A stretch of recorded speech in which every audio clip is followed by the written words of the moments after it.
Hello, my friend. I'm so glad you're here tonight. Before we begin, this little channel only exists because people like you decide, quietly, it's worth a small gesture. If you subscribe, it simply starts finding its way back to you. No searching required the next time you can't sleep. A like helps too. It costs nothing and tells me these stories are worth making more of. While you're here, I genuinely love to know where you're listening from tonight. Maybe you're in Ohio, your dog nearby for company. Maybe you're in a house in Florida, everything gone quiet for the night. Maybe you're in a flat in London, just you and the calm. Leave a comment and tell me. I always read every single one. All right, love. Dim the lights. Let your body go heavy. Are you comfortable? Good. Let's go. Forget for a moment whatever picture you carry in your head of a peasant's home in medieval England. Forget the mud. Forget the grey. Forget whatever grim woodcut you saw once in a history textbook and never quite unsaw. That is not where we're going tonight. We're going somewhere warmer than that. Somewhere that smells faintly of wood smoke and drying herbs, where the firelight moves gently across a low ceiling, and where a family you're about to know rather well is finishing the last hour of an ordinary evening. Her name is Edith. She's not a lady, not in the way that word gets used in the stories about castles and crowns, and she would probably laugh quietly if you called her one. She's a farmer's wife in a small village in the English Midlands, somewhere in the middle years of the 1300s, and if you walked past her on a market day you might not look twice. But I want you to look twice tonight, because there is a whole world folded into this one ordinary woman in this one ordinary house, and it is a good deal richer than you might expect. Her husband is called Wat. That is short for Walter, though almost nobody calls him that, not even the priest. He holds a small piece of land from the local lord, a few acres he works with his own hands and the help of one borrowed ox, and in the slower months he mends thatch roofs for anyone in the village who can pay him in coin, in cheese, or sometimes simply in the promise of help when his own roof needs mending. He is not rich. He is also not what you would call poor, not by the measure of his own time and place. He is something in between that history rarely bothers to describe, and that is exactly the gap we're going to spend tonight inside of. There is a grandmother in this house too, Wat's mother, whom everyone, including her own son, calls Old Joan, a nickname she's worn so long that her actual age has become something of a village mystery. And there are two children. Alison, who is 12, sharp-eyed, and already half a woman in the way medieval childhood tended to compress those years, and Robin, 6, who at this exact moment is lying on a straw mattress near the fire pretending to be asleep, which we will get back to shortly because he's not fooling anyone. Picture the house first, not the family yet, just the house, the way you might walk slowly around a room before you decide where to sit. It is a single story, low and long, built from a timber frame with the gaps between the beams filled in with wattle and daub, which is exactly what it sounds like. A woven lattice of thin branches packed and smoothed over with a thick paste of clay, straw, and sometimes animal dung, dried hard as plaster. It sounds crude when you say it plainly like that, and I understand if it does not sound cosy yet.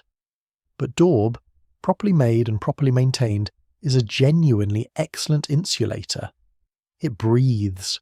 It holds warmth in winter and stays cool in the height of summer,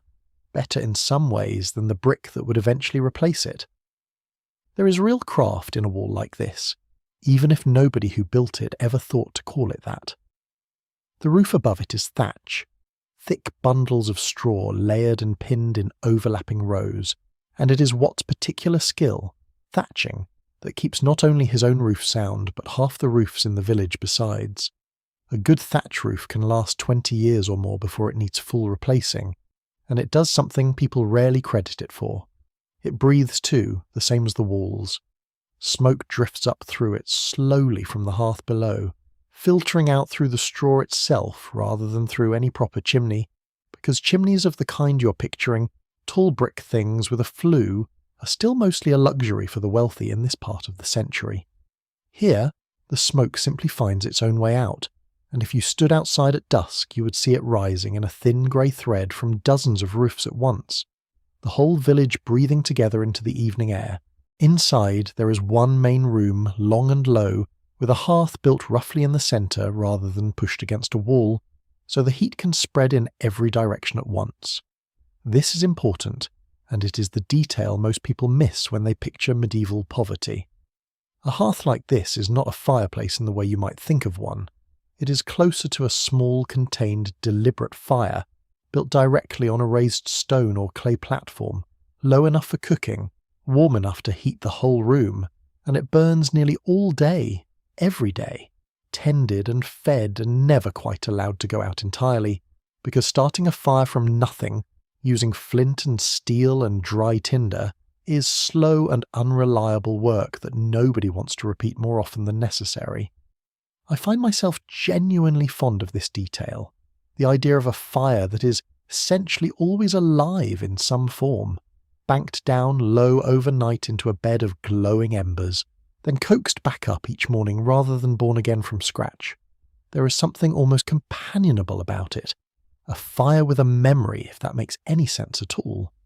The floor beneath it all is packed earth, not stone, not wood, simply dirt that has been walked and swept and walked again for so many years that it has compacted into something nearly as hard and smooth as tile. Over it, fresh rushes are scattered, sweet-smelling reeds gathered from the riverbank, and beneath the top layer of fresh green rushes there are older ones, weeks old sometimes, doing their quiet job of soaking up spills and softening footsteps. Edith changes the top layer every week or so, more often if the weather has been wet, and there is a particular smell to a freshly rushed floor that she genuinely loves, something green and clean cutting through the wood smoke. Around the walls the furniture is sparse by the standards you're used to, but not empty. There is a single large chest, iron-banded, that holds nearly everything the family owns that is not currently being worn or used, from Edith's second-best gown to the small collection of coins what keeps for rent and tax. There is a trestle table that can be broken down and leaned against the wall when the room needs to become something else for a while. There are a few three-legged stools, deliberately three-legged rather than four, because three legs never wobble on an uneven earthen floor the way four legs do.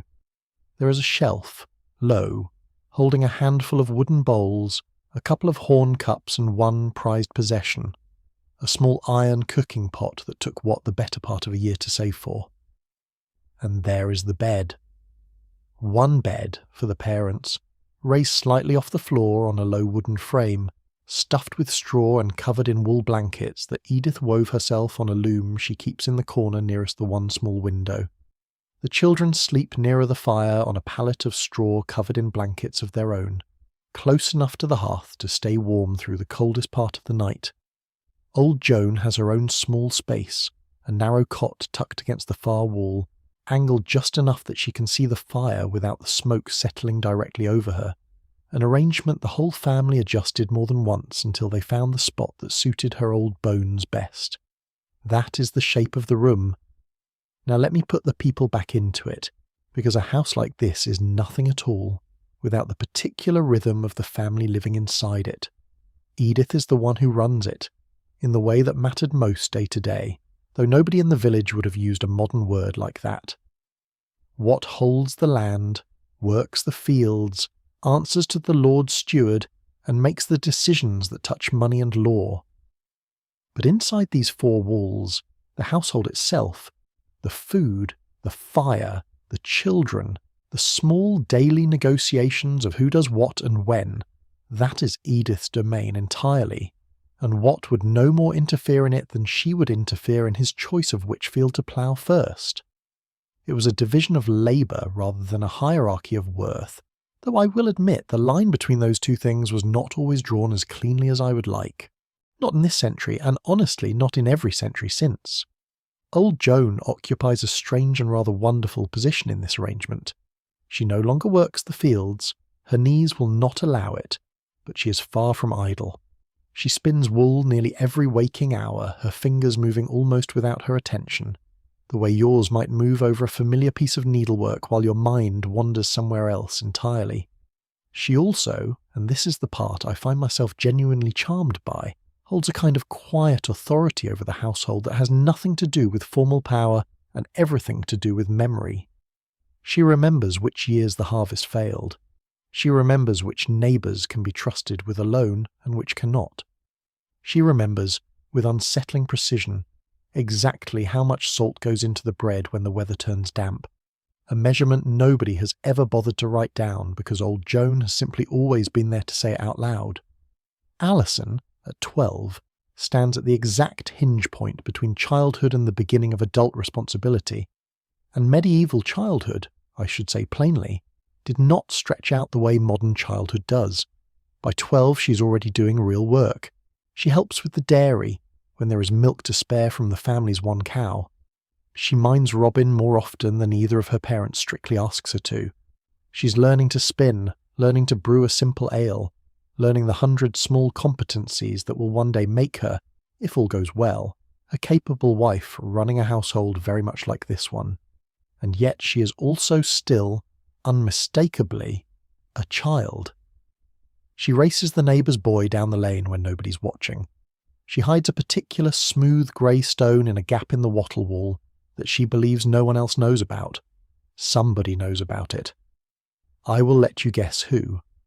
And Robin, 6 years old, pretending very unconvincingly to be asleep by the fire, is doing what 6-year-olds have apparently always done in every century, which is listening to the grown-up conversation happening a few feet away and hoping nobody notices he's awake to hear it. Tonight, that conversation is about the harvest.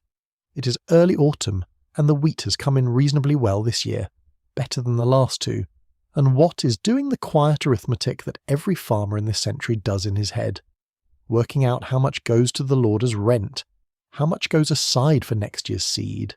how much can be ground and stored for the family's own bread through the winter, and how much, if anything, might be sold at market for the coin that pays the smaller obligations of daily life. It is not a dramatic conversation. Nobody raises their voice. But there is a particular quality to the silence that follows certain numbers, a held breath, and Robin, eyes closed, ears wide open, feels it without understanding it. Edith listens without interrupting, mending a torn seam in one of Watt's shirts by the light of the fire, her needle moving in small even stitches she barely has to look at anymore. And here is where I want to slow down for a moment, because there is something Edith is not saying tonight, something she carries privately and has carried for some time now, and I think it is worth sitting with before we move on. Edith knows herbs, not in the vague sense that most women of her village know a few remedies passed down from their mothers, though she knows those too. She knows them properly, in the way of someone who has spent years quietly paying closer attention than anyone realizes. She knows which combination of feverfew and chamomile actually eases a headache, and which is simply what everyone assumes works because their mother always said so. She knows that a poultice of yarrow will close a cut faster than one of plain moss, though moss is what most of the village still reaches for out of habit. She learned some of it from her own mother, and a good deal more of it from a woman 2 villages over, an old widow with a reputation the parish priest was not entirely comfortable with, though he never said so outright, not to Edith's face at least. And this is the thing Edith does not talk about, not even to Watt, not fully. Knowing herbs too well, in a village like this one, in a century like this one, is a delicate thing to be known for. Helping a neighbour through a difficult birth or easing a child's fever is entirely welcome, praised even, spoken of warmly at the well. But there is a line, thin and unmarked, past which useful knowledge starts to look like something else entirely in the eyes of people frightened enough to look for someone to blame when things go wrong. Edith has watched that line get drawn around other women before, women no more knowledgeable than she is, and she has quietly decided, without ever announcing the decision to anyone, exactly how far she will let her own knowledge show. So she keeps a small collection of dried herbs tucked into the rafters above her side of the bed, wrapped carefully in linen, and she uses them freely for her own family and quietly, carefully, for neighbours she trusts completely. But she does not teach it openly, not yet, not even to Alison, though she watches her daughter's growing curiosity about the drying bundles with something that is not quite reluctance and not quite readiness either. It is simply waiting, a private hope, folded small and kept close, that one day the world around her will feel safe enough to hand it forward properly. What does not know the full extent of it? He knows his wife is clever with a headache and cleverer still with a fever, and he is grateful for it in the uncomplicated way a tired farmer is grateful for anything that keeps his household well. He has never asked how she learnt what she knows, and she has never quite told him. Not out of any real secrecy between them, nothing so dramatic as that. More the way any of us hold small private rooms inside ourselves that nobody else ever quite gets shown, not because we are hiding something shameful, but simply because some things are ours alone to carry, and there is a kind of peace in that too. The fire pops, a log settles, Robin, still pretending to sleep, shifts slightly closer to the warmth without meaning to give himself away, and mostly succeeds. Outside, somewhere down the lane, a dog barks twice and falls silent again. Let me take you backward a few hours, to earlier in this same day, because I think you will enjoy seeing how a morning like this one actually unfolds,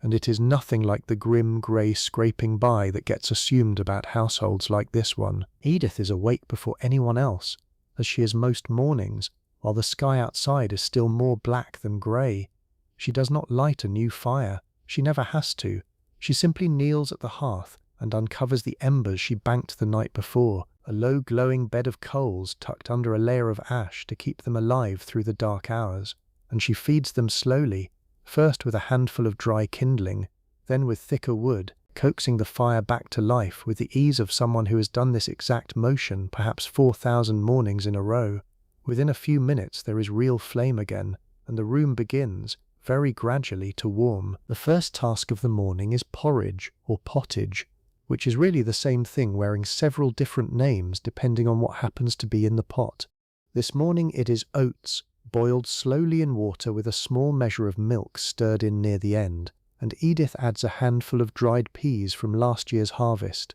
softened overnight in water so they will cook through properly. It is not an exciting breakfast by any modern standard, but I want to be honest with you about something, because I think it gets left out of most versions of this story. Pottage, made well, with good grain and whatever vegetables or herbs happen to be on hand, is genuinely nourishing food, and after a night's sleep and before a full day of physical labour, a thick hot bowl of it is exactly what a body actually wants. Bread comes separately, and this is where the household's relationship with the village becomes clear, even before anyone has properly woken up. Edith does not have an oven of her own. Few households in a village this size do, because a proper baking oven, built of stone or brick and large enough to hold real heat, is an expensive and space-consuming thing to build and maintain. Instead, there is a shared communal oven near the centre of the village, and the dough that Edith mixed and left to rise the evening before gets carried there each baking day, alongside the dough of half a dozen neighbouring households, all baked in batches through the same fire, the same morning, in the same warm stone chamber. There is a small fee for the privilege, paid to whoever holds the right to the oven, sometimes the lord himself, sometimes a tenant granted the license. It sounds, on paper, like an inconvenience. In practice, it means baking day is also, quietly, the most social morning of the week. A dozen women standing near the oven door trading news while their loaves bake side by side. Today is not baking day as it happens, so this morning's bread is yesterday's, a dense, dark loaf made mostly of barley and rye rather than the finer white wheat bread that only wealthier households and the church could regularly afford. White bread, the soft pale kind you might be picturing, was in this century something closer to a luxury item, reserved for special occasions or for households considerably better off than this one. The bread Edith slices this morning is coarser, heavier, and honestly, from what historians who have actually recreated these recipes report, quite good, dense and slightly sour and satisfying in a way that plain white bread genuinely is not. There is cheese too, made from the milk of the family's single cow, a hard, sharp cheese that keeps well and travels easily, perfect for tucking into a pocket or a small cloth bundle for the midday meal that Wat will eat out in the fields rather than coming back to the house. And there is ale, small ale specifically, a low-alcohol brew that the entire family drinks, children included, not because anyone in this century had a casual relationship with drunkenness at breakfast, but because the brewing process itself, The boiling of the water made small ale considerably safer to drink than water drawn straight from a well or stream that might carry any number of things nobody in this century had the tools to detect. It is worth remembering that what looks from a distance like a household with a curiously constant relationship with ale is really a household making a perfectly sensible choice about water safety. Centuries before anyone had a word like sanitation, Robin gets the smallest portion of bread and the largest portion of patience, mostly from Old Joan, who has apparently decided that of all her grandchildren, born and yet to be born, this particular 6-year-old is the one worth the trouble of a story before he is allowed to run outside. This morning it is a short one, something about a fox and a miller, told half from memory and half invented on the spot, the kind of story that will be slightly different again tomorrow, and neither Robin nor Old Joan will ever notice or mind. And then, quite suddenly, the morning stillness breaks into motion. Wat eats standing, finishing the last of his bread while pulling on the leather boots he keeps by the door, already thinking ahead to the field. Alison is sent to check on the hens before she does anything else, because a fox got into a neighbour's coop only a fortnight ago, and nobody in this household is taking chances. Edith is already moving on to the next task before the last one is properly finished. The particular skill of a woman running a household with no modern conveniences whatsoever, and somehow still managing to keep every plate spinning at once. By the time the sun has properly cleared the tree line, the house has emptied out into the day, Wat toward the fields, Alison toward the coop, and then toward whatever chores wait beyond it. Robin trailing after his sister with the specific gravity of a small boy who does not want to be left behind. Only Edith and Old Joan remain inside for a while longer, Old Joan at her spinning, Edith moving between the hearth and the loom, and the dozen small tasks that keep a household actually functioning, the unglamorous, unrecorded, entirely essential labour that historians, I will say gently, have spent a very long time underestimating. Now, let me tell you about Wat's other work. The work that takes him out of the fields entirely for stretches of the year, because it is genuinely one of my favourite details in this whole household, and it does not get talked about nearly enough. Wat is a thatcher. Not his primary trade, not officially, since his real obligation is to the land he holds and the crops he owes his lord a share of, but thatching is a skilled craft, one that takes years to learn properly, and Wat learnt it from his own father, the way most skilled trades passed down in this century, through years of simply watching and helping, and slowly being trusted with more. When the fields do not need him every daylight hour, which happens more than you might expect across the agricultural calendar, Wat takes on thatching work for neighbours, for the manor's outbuildings, sometimes for villages a half-day's walk away, when word of a skilled hand travels far enough. The materials matter more than people generally assume. Good thatching straw, specifically long-stemmed wheat straw grown and harvested with thatching in mind rather than simply for grain, is genuinely valuable, and a skilled thatcher can judge the quality of a bundle almost by feel, by the particular give and springiness of the stalks in his hand. The work itself is slow and exacting, each layer of straw laid and pinned in overlapping courses that shed rainwater the way feathers shed it off a bird's back, angled just precisely enough that water runs off rather than soaking through. A well-thatched roof, properly maintained, can last decades. A poorly thatched one fails within a handful of years, and everyone in the village, without exception, knows exactly whose work is whose. There is a quiet pride in this that I find genuinely moving. Wat is not a wealthy man by any measure his own century would recognize, but when he climbs down from a roof he has just finished, and looks up at the clean, even lines of straw he has laid, there is a satisfaction in that moment that has very little to do with money and everything to do with a job done properly, a skill passed down and passed well, a roof that will keep some family dry and warm for the next 20 winters whether or not anyone ever remembers his name for doing it. The village itself deserves a proper introduction too, because a household like Wat and Edith's does not exist in isolation, not even slightly. It exists inside a web of obligation and familiarity so dense that privacy, in the way you and I understand the word, barely existed at all. Everybody knew everybody's business. Everybody knew whose cow had gone dry, whose roof needed mending, whose eldest daughter had caught the eye of which neighbour's son. It could be suffocating, I imagine, on certain days. It could also, and this is the part I think gets forgotten, be a genuine safety net, the kind that modern life, for all its comforts, has in many ways quietly lost. The village itself is small, perhaps 30 or 40 households clustered along a single main lane, with the fields spreading out beyond in the long open strips characteristic of the open field system this whole region relied on. There is no fence dividing one family's land from the next the way you might picture a modern farm. Instead, the arable land around the village is divided into large open fields, and within those fields, individual strips are allotted to individual households so that what's holding is not one neat square of land but several separate strips scattered across 2 or 3 different fields.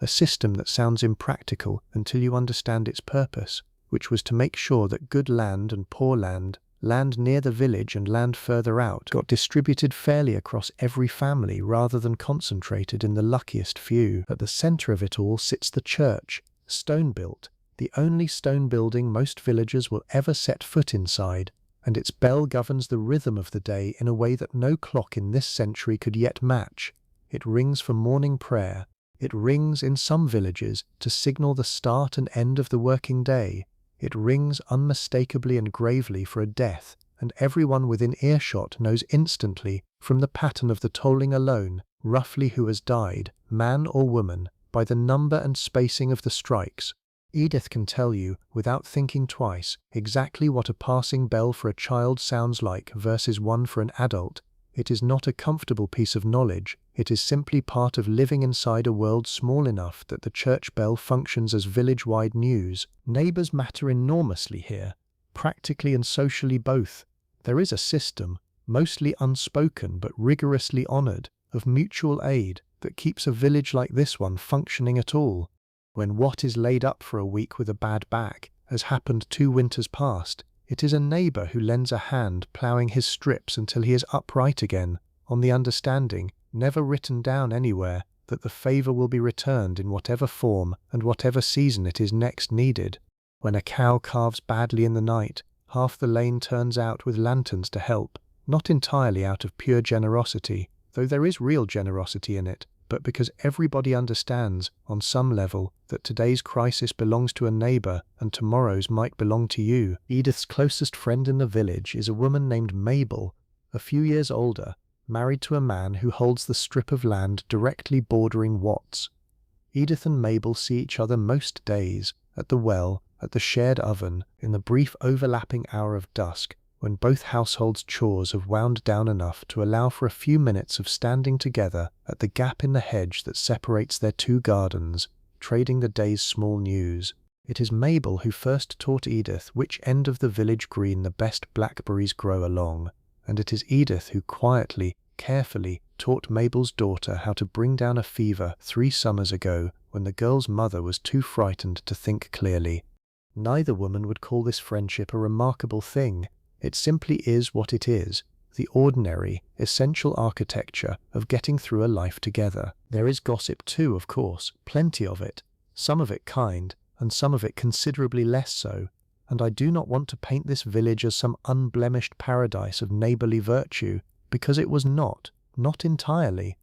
Petty disputes over boundary markers between one family's strip and the next were common enough that the manor court, which met periodically to settle exactly these kinds of disagreements, rarely lacked for business. Old grudges lingered. Reputations once tarnished were slow and difficult to repair in a community this small and this permanent, where a person's family might have lived on the same handful of acres for 3 or 4 generations already, and would likely live there for 3 or 4 more. But even the friction had a kind of stability to it. You knew your neighbours, for better and for worse, in a depth that most of us, scattered as we are now across cities and screens, have simply lost the shape of. Evening, when it finally comes, arrives on its own unhurried schedule, governed almost entirely by daylight rather than by any clock, and this time of year, early autumn, that means the fields empty out while there is still good light left in the sky, the days not yet fully surrendered to the short dark stretches of deep winter. What comes in from the field with the particular tiredness of a body that has been useful all day, washes his hands and face in a basin of water Edith has ready by the door, and settles onto one of the three-legged stools with a groan that is at least half performance, the kind of groan a tired man makes because he knows it will earn him a small laugh from his wife. It usually does. Supper is lighter than breakfast, often simply bread and cheese and whatever remains of the day's pottage, reheated over the fire, sometimes with a bit of onion or a handful of greens from the small garden plot Edith keeps just outside the door, tucked in behind the house where it catches the last of the afternoon sun. This garden, small as it is, does considerable quiet work. Cabbages, onions, leeks, peas, herbs, both for cooking and for Edith's other purposes, all of it grown in careful rotation, in a plot barely larger than the house itself, and it supplements the household's diet in ways that make the difference, some years, between a lean winter and a genuinely hungry one. After supper, there is a stretch of time, an hour or two at most, before full dark makes candlelight too precious to waste on anything but necessity, where the household settles into its quieter rhythms. Old Joan spins, Edith mends, or works at her loom if the light allows it. Alison, more often than not, sits close to her grandmother, half helping with the spinning and half simply absorbing whatever story or piece of village history Old Joan happens to be in the mood to share that evening, a habit that Edith watches with a private fondness she rarely voices out loud. Robin, having spent his energy thoroughly across the afternoon, tends to go quiet earlier than the rest, curling toward the fire with the particular boneless collapse of a small child who has run out of momentum all at once, and in these quiet hours, often works with his hands on something small, mending a tool, carving a simple wooden spoon or toy, the kind of unhurried, low-stakes craftsmanship that a farmer's hands seem to need, even after a full day of harder labor, as though stillness itself does not come naturally to a body built for work. This is the hour we found them in earlier, if you remember. Watt and Edith discussing the harvest in low voices, Robin pretending to sleep, the fire settling into its evening rhythm of pops and shifts and quiet orange light. It is by any honest measure a good life. Not an easy one, not soft in the way we tend to imagine softness now, but full and warm and held together by 1,000 small competencies that this family has built together over years. Soon enough, full dark will fall properly, and the household will bank the fire down for the night and settle in around it, and we will follow them there too, later. But there is more day left to explore first, and more of this world I want to show you. So let us step back a little further, to earlier still, and look at how a household like this one actually eats across the turning of an entire year. Because that story, the story of medieval food, is a good deal richer and stranger than most people ever get told. Food, across a full turning year in a household like this one, was never a single fixed thing. It shifted with the seasons in a way that modern grocery shopping has made almost impossible to imagine, and I think there is something worth lingering over in that, the way an entire family's diet moved and changed with the same rhythm as the fields around them. Spring, early on, was often the leanest stretch, not because anyone had been careless, but simply because the previous year's stores were running low while the new season's crops had not yet come in. This was the hungry gap, as some historians have taken to calling it, the weeks in late spring when the grain bins were nearly empty and the garden had not yet produced much beyond the earliest hardy greens. Households like Edith's leaned hard on preserved food in these weeks, dried peas and beans put by from the previous autumn, hard cheese, whatever salted meat remained from the winter's slaughter, and increasingly, as the weeks wore on, foraged greens gathered from the hedgerows and woodland edges, nettles especially, which sound unpleasant to modern ears, but which, cooked properly, lose their sting entirely and become something not unlike spinach, mild and green and genuinely welcome after a winter of heavier, starchier food. Summer brought relief gradually. The garden filled out. Early peas came in, then beans, then the first of the season's cabbages. Berries ripened along the hedgerows, and gathering them was as much a children's task as an adult one. Alison and Robin sent out with small baskets on warm afternoons, returning with fingers stained purple, and if Old Joan's stories are to be believed, with rather fewer berries in the basket than had actually been picked.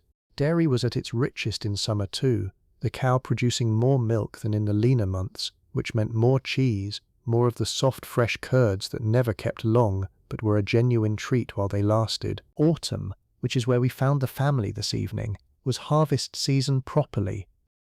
The busiest and most consequential stretch of the entire year, when weeks of accumulated labor across spring and summer finally paid out, or failed to, all at once. The wheat and barley came in first, cut by hand with sickles, an enormous communal effort that pulled in nearly every able-bodied person in the village, working field by field, strip by strip, racing against the real possibility of a sudden autumn rainstorm that could ruin weeks of ripening grain in a single afternoon if it caught the harvest still standing in the field. There was real anxiety in this season, genuine and well-founded, but there was also, once the grain was safely in and dry, a kind of communal relief and celebration that history has mostly reduced to a single word, harvest home, without ever quite conveying how much genuine joy lived inside it. And then winter, when the household turned inward, living largely off what had been grown, gathered, salted, dried and stored across the previous 8 months. This was slaughtering season too, for households that kept a pig, which many did, since a pig could be fed largely on scraps and foraged acorns through the autumn, and then, as the cold set in, provided a substantial store of preserved meat, salted and smoked, that would stretch across the entire winter.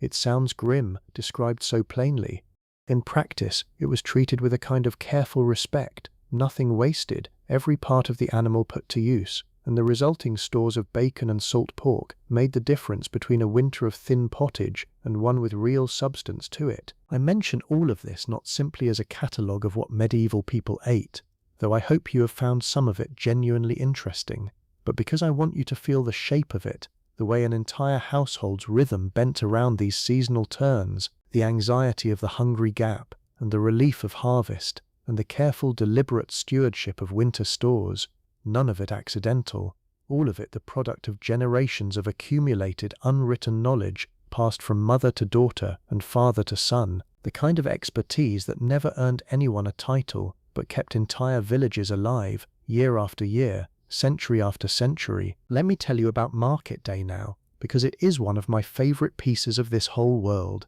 and it happens perhaps once a week in the nearest market town, a walk of a few miles that Wat or occasionally Edith makes when there is something worth selling or something worth buying that the village itself cannot provide. The market town is larger than the village by a considerable margin, with a proper marketplace, a stone church larger than the village's own, and a scattering of shops and stalls that would have felt, to anyone from the village, genuinely lively and crowded by comparison to home. Wat brings whatever surplus the farm has produced that season, perhaps a portion of wool from a shared flock, or extra grain in a good year, or occasionally a piece of thatching contracted from someone in the town itself, and he trades or sells it for the coin that pays the smaller cash obligations a household like his cannot avoid. Certain taxes, certain fees, the occasional purchased good that cannot be made or grown at home. Edith, when she comes along, has her own small trade to attend to, usually the sale of cloth she has woven beyond what the family needs, or eggs, or occasionally a portion of her dried herbs, sold quietly and without much fanfare to a handful of women in the town who have come, over the years, to specifically seek her out. There is a real satisfaction in these moments, small as they are, a woman's own skill translated directly into coin that is, in a household economy where nearly everything else is shared and communal, genuinely and specifically hers. Market Day is also, and I think this matters as much as the buying and selling, a day of news. It is where word travels from beyond the village boundaries, news of the wider county, sometimes even news of the king himself, filtered down through merchants and travellers who have come from further afield than anyone in the village typically goes. Wat comes home from Market Day not just with whatever he has bought, or the coin from whatever he has sold, but with stories, fragments of a wider world that the rest of the family, who rarely travel more than a few miles from home in their entire lives, absorb eagerly over supper. I want to talk about clothing for a while now, because I think most people picture medieval peasant dress as something uniformly drab, sackcloth and mud tones, and while it is true that this household is not wearing silk, the reality is considerably more textured and more colourful than that image suggests. Edith's everyday gown is wool,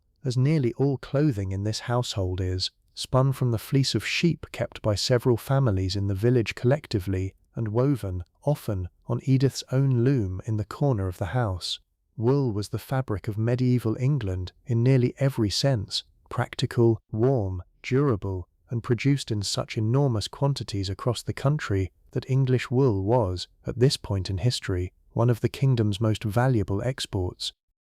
Traded across the continent and taxed heavily by the crown, precisely because it was worth so much. The colour of Edith's gown is a soft, undyed brownish grey, close to the natural colour of the fleece itself, because dye was an added expense that a household like this one used carefully rather than lavishly. But it was not entirely without colour. Certain dyes were accessible even to modest households: woad for blue, madder root for a range of reds and oranges, weld for yellow, and Edith does own one better gown, kept in the iron-banded chest and brought out only for church on feast days and special occasions, dyed a deep, warm red from madder root that took her the better part of a season's spare hours to properly finish. It is without question her favourite possession, and she takes a quiet, genuine pleasure in the handful of days each year she gets to wear it. Underneath the outer gown, both Edith and Alison wear a linen shift, a simple, loose undergarment that serves the practical purpose of protecting the outer wool clothing from sweat and skin oils,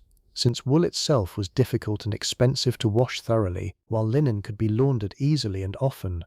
This layering system, wool over linen, was not simply about warmth. It was a genuinely clever piece of practical engineering, developed and refined over generations, that kept people both comfortable and reasonably clean, in a world without the washing machines and daily baths we take entirely for granted now. Watt's clothing follows a similar logic: a linen shirt worn against the skin, and over it a wool tunic, belted at the waist, paired with wool hose, essentially long-fitted leggings, and the whole outfit built for a life spent almost entirely outdoors, in a climate that could turn from warm to bitter within the same week. His work boots are leather, sturdy and resoled more times than either he or the local cobbler could easily count, and he owns, tucked away with the same care Edith gives her red gown, a slightly better set of clothes reserved for church and for the rare occasions that call for it. Children's clothing, interestingly, was often simply a smaller version of adult clothing rather than anything designed specifically for a child's body,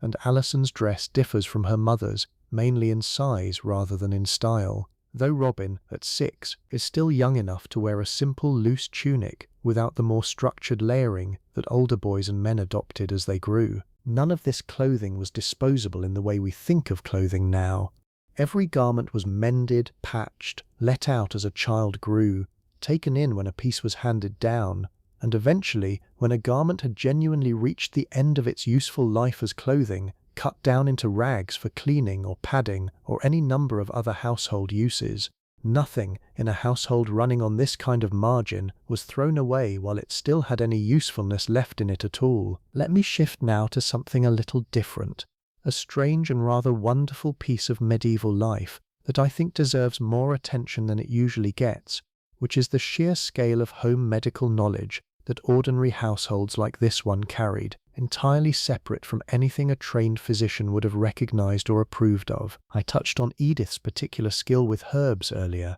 but I want to widen the lens a bit, because nearly every household of this era held some working knowledge of basic medicine, simply out of necessity. A trained physician, if one existed within reasonable distance at all, was an expense reserved for genuine emergencies or for households considerably wealthier than this one. For everything short of that, the household itself, and specifically the women of the household, were the medicine. Common ailments had common remedies, refined and tested across generations of trial and observation long before anyone had a word like clinical trial to describe what they were doing. A cough was treated with honey, sometimes mixed with a bit of vinegar, a remedy that modern research has actually gone on to validate as genuinely effective for soothing throat irritation, which I find quietly satisfying every time I think about it. A wound was cleaned when possible and dressed with a poultice, often of yarrow or plantain, both of which do carry real antibacterial properties,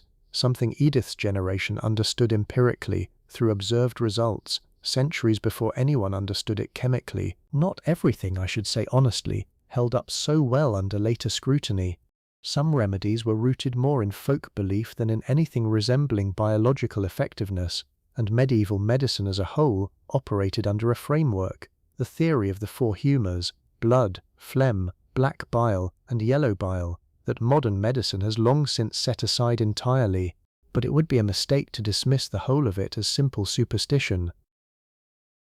Buried within generations of accumulated household practice was a genuine hard-won body of practical knowledge, tested against real outcomes, refined by women like Edith who paid close attention and passed forward what actually seemed to work. Childbirth, in particular, was almost entirely the domain of women, attended by a midwife, often an older, experienced woman from within the village or a nearby one, assisted by female relatives and neighbours, with men, including husbands, typically excluded from the room entirely. It was, without question, a dangerous business by modern standards, and I do not want to pretend otherwise or paint it more gently than it deserves, but it was also attended with real skill and real care by women who had between them witnessed dozens or even hundreds of births and had built up, through sheer accumulated experience, a genuine expertise in managing the process and its complications as well as anyone in this century reasonably could. Edith herself has attended several births in the village,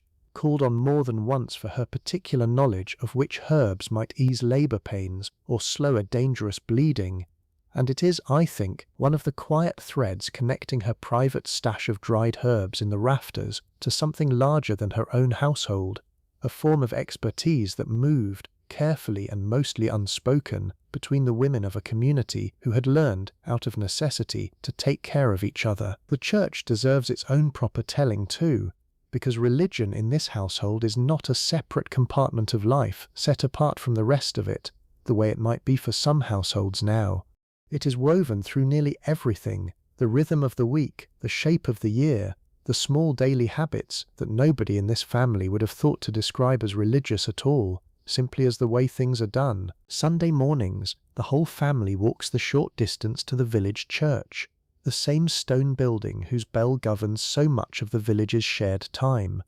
Attendance is not really optional, not in any practical sense, both because the church expects it and because Sunday Mass is, alongside Market Day, one of the few genuinely reliable occasions when the entire village gathers in one place at one time. It serves a social function nearly as much as a spiritual one, a weekly checkpoint where news travels, where matches between young people are quietly noticed and discussed, where a family's standing in the community is, in small and mostly unspoken ways, continually reaffirmed simply by their presence, their seat, their bearing. The church itself, inside, is not the plain, empty stone box you might picture. It would likely have been painted, walls covered in bright, simple religious scenes, saints and biblical stories rendered in bold colour for a congregation that could not, for the most part, read, so that the images themselves carried the stories the way words might for a literate congregation. Candles burned near the altar.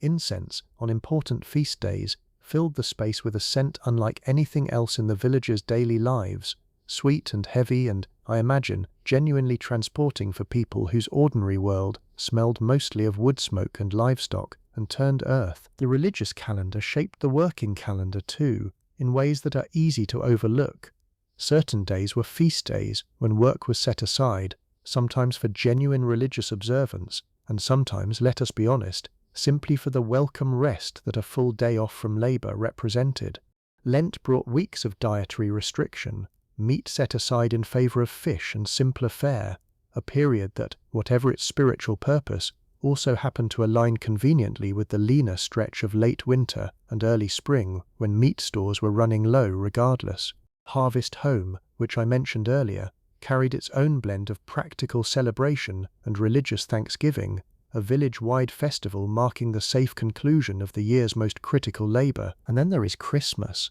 or rather the 12 days surrounding it, which stood as one of the genuine high points of the entire year for a household like Watt and Edith's, a stretch of feasting and rest that contrasted sharply with the deep, quiet difficulty of midwinter that surrounded it on either side. Special food was prepared, whatever the household could manage, sometimes a bit of meat set aside specifically for the occasion, sweetened dishes made with whatever honey or dried fruit had been saved through the year for exactly this purpose. There was singing. There was a kind of village-wide warmth that Edith genuinely looks forward to each year, and there was for a few precious days a real and deliberate suspension of the grinding daily labor that otherwise filled nearly every waking hour of the family's life. I want to talk about courtship for a moment too, because Alison at 12 is still a few years off from it herself, but it is already beginning to shape the edges of her world, the way she watches slightly older girls in the village and takes note, without quite admitting to herself that she is taking note, of who walks whom home from church, whose families have begun the slow, careful negotiations that lead eventually to marriage. Marriage in this world was rarely the purely romantic decision that later centuries would come to expect. It was, first and foremost, a practical arrangement between families, weighing land, livestock, reputation, and the simple compatibility of two households that would, after the marriage, be bound together in ways that touched everything from inheritance to who helped whom bring in the harvest. That said, and this often surprises people, actual affection and personal preference were far from irrelevant, particularly among households like Watt and Edith's, free tenant farmers rather than nobility, where the stakes of any single marriage, while significant, did not carry the enormous political weight that marriages among the wealthy and titled classes did. A young woman in Alison's position would generally have real say in whether she accepted a proposed match, and outright forced marriages, while not unheard of, were neither universal nor, among ordinary villagers, considered particularly admirable. Watt and Edith's own marriage, as it happens, began exactly this way, a match first suggested by their respective families but ultimately agreed to by both of them, after a courtship that, by Edith's own account, involved rather more nervous laughter at the village well than either of them will fully admit to now. She still teases him about it occasionally, usually when he has done something particularly endearing and particularly foolish in the same afternoon, and he takes the teasing, every time, with the good-natured patience of a man who knows exactly how lucky he got. Let me bring you back, now, to the children for a while, because I do not want you to think that a childhood spent doing real, meaningful chores from a young age was therefore a childhood without genuine, unstructured play, because it very much was not. Robin's world, beyond the chores Edith and Alison keep half an eye on, is full of the kind of games that require nothing more than a stick, a ball made of tightly wound rags, and a handful of other village children equally eager to escape adult supervision for an hour. There is a rough version of a game not unlike modern hopscotch,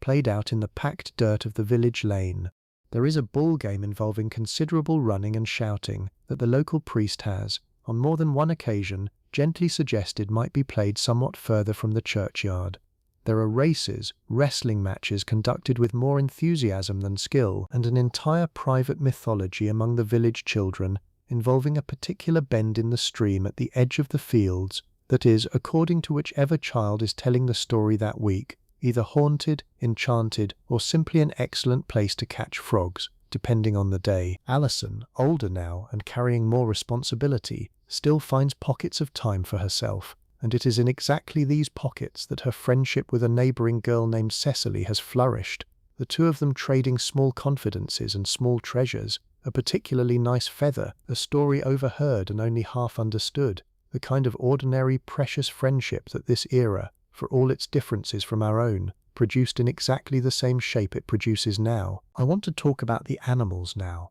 because a household like this one was never just the people inside it. It included, in every meaningful sense, the small handful of creatures that shared the family's daily rhythm and, in more than one case, shared their actual living space. The cow, whom Alison has quietly named Bramble, though nobody else in the family uses the name out loud, lives in a lean-to structure attached to the side of the house, close enough that her warmth, on the coldest winter nights, actually helps heat the wall she shares with the family's own sleeping quarters. This arrangement, animals housed directly adjacent to, or even inside the edges of a peasant home, was common practice across medieval England, and it was not born of carelessness or poor planning. It was, in fact, a rather clever piece of practical design, using the animal's own body heat as a genuine, if modest, source of warmth for the household, while keeping valuable livestock close enough to protect from theft or predation. Bramble provides milk daily,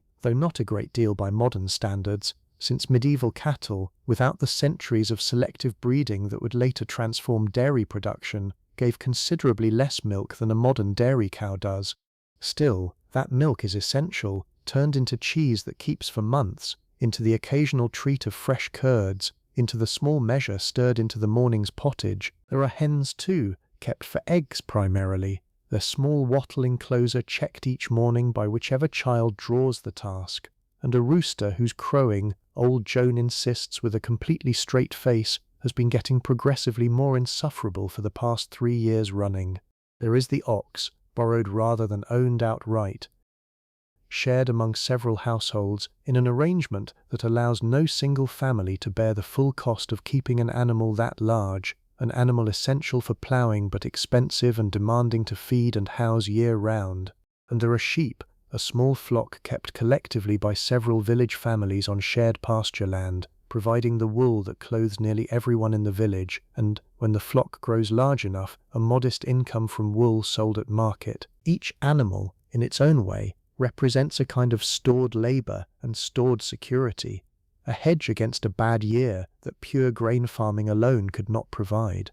A cow that stops giving milk, a flock that grows sick. These were genuine crises in a household running this close to the margin, and the daily unglamorous work of animal care, feeding, watering, mucking out, watching for the first signs of illness, occupied a genuinely significant portion of the household's labor, work that fell, more often than not, to whichever family member happened to be nearest the barn at the moment it needed doing, without much regard for whether that person was the mother, the daughter, or occasionally, when nobody else was available, the father himself, grumbling good-naturedly the entire time about a job he considered, at least officially, beneath his primary responsibilities as a farmer. Let me widen the frame a little now, because I think it is worth understanding where a household like this one actually sits within the larger structure of medieval society, without getting too dry or academic about it, because the shape of it genuinely affects everything we have talked about so far. What is what history generally calls a free tenant,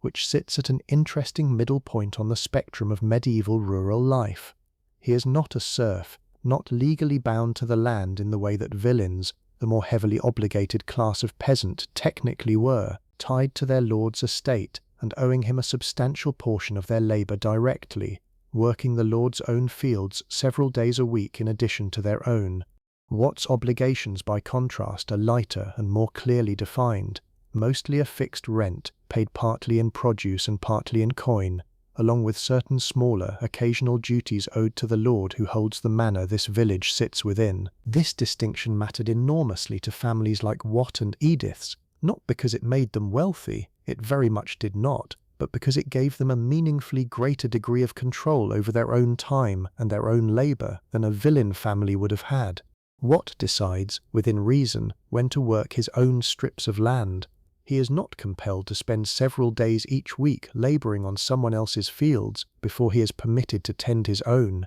It is a difference that would have felt, to Watt himself, less like an abstract legal category and more like the simple lived fact of a somewhat freer life than his less fortunate neighbours, some of whom, villeins themselves, work strips in the very same open fields under considerably heavier obligations. The lord of the manor himself is, for a household like this one, a mostly distant figure, encountered rarely and mostly through his steward, the official who actually manages the day-to-day business of the manor, collects rents, oversees the manor court, and handles the countless small administrative matters that a lord himself, often occupied with matters of his own far beyond this single village, has neither the time nor the inclination to personally attend to. Watt has met the lord himself perhaps a handful of times in his entire life, at occasional manor court sessions, or on the rare ceremonial occasion when the lord passes through the village. It is the steward who is, in every practical sense, the actual authority the family answers to. None of this, I should say clearly, made Watt and Edith's life easy or secure by any modern standard.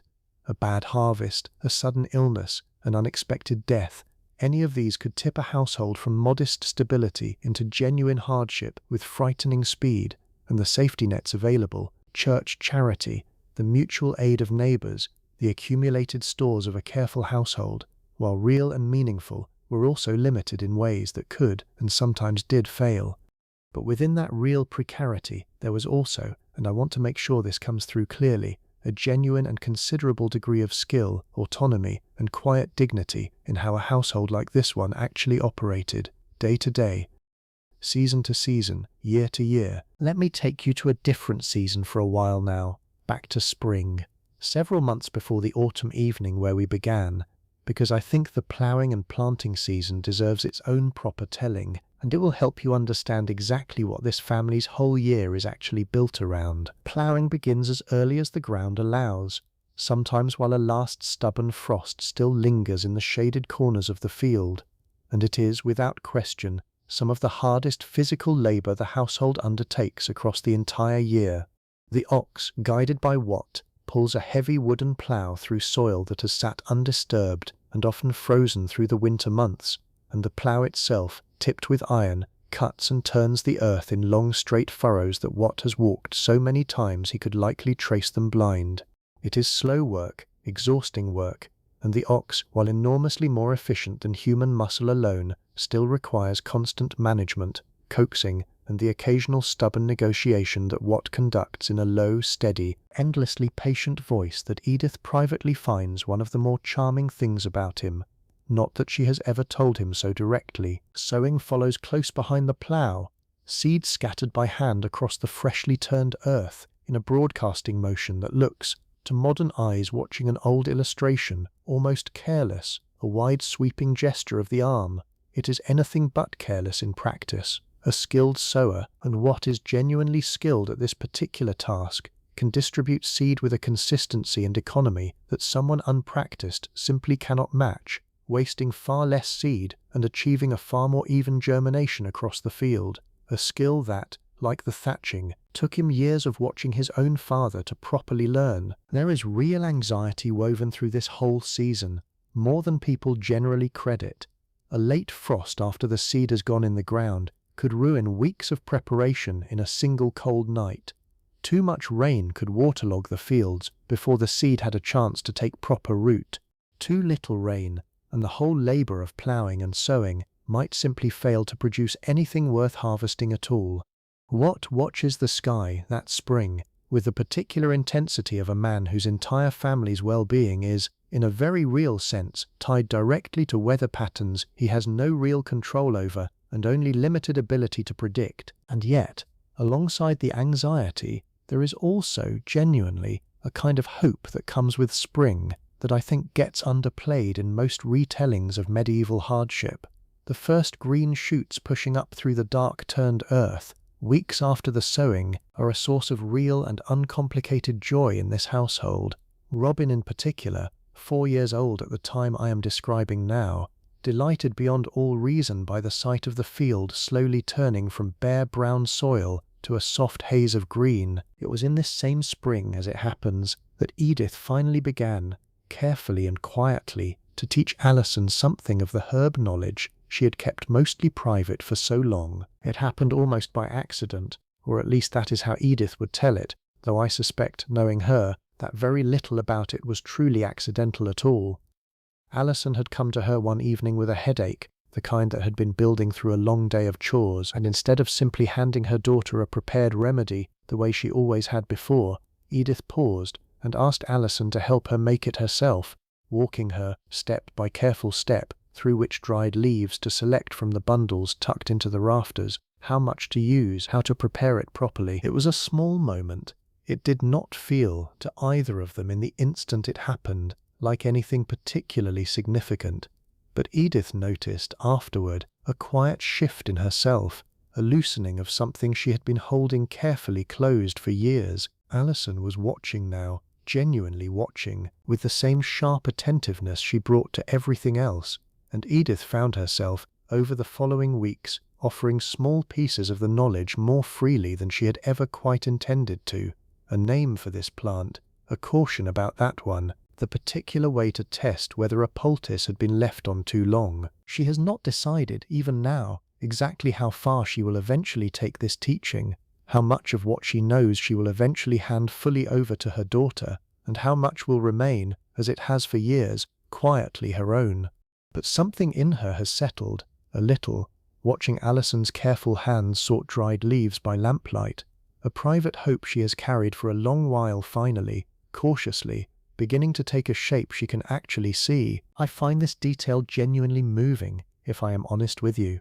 Not because it resolves anything dramatically, it does not really. Edith's caution about how openly to practice her knowledge has not disappeared, and the world around her has not suddenly become entirely safe for a woman known too widely for her skill with herbs. But there is something quietly hopeful in watching one generation begin, carefully, to hand something forward to the next, a little at a time, exactly as much as feels safe to give in any given moment. That feels to me like a genuinely human thing, unchanged across 7 centuries. Let me tell you about a village festival now, because I promised you earlier that this world was not simply grim survival dressed up in period costume, and there is no better proof of that than watching an entire community throw itself wholeheartedly into a single shared day of genuine joy. The occasion, in this particular year, is the wedding of a young couple from a neighbouring household, a match that has been anticipated in the village for the better part of a year, and the celebration that follows the church ceremony spills out across the village green in a way that touches nearly every household in the parish.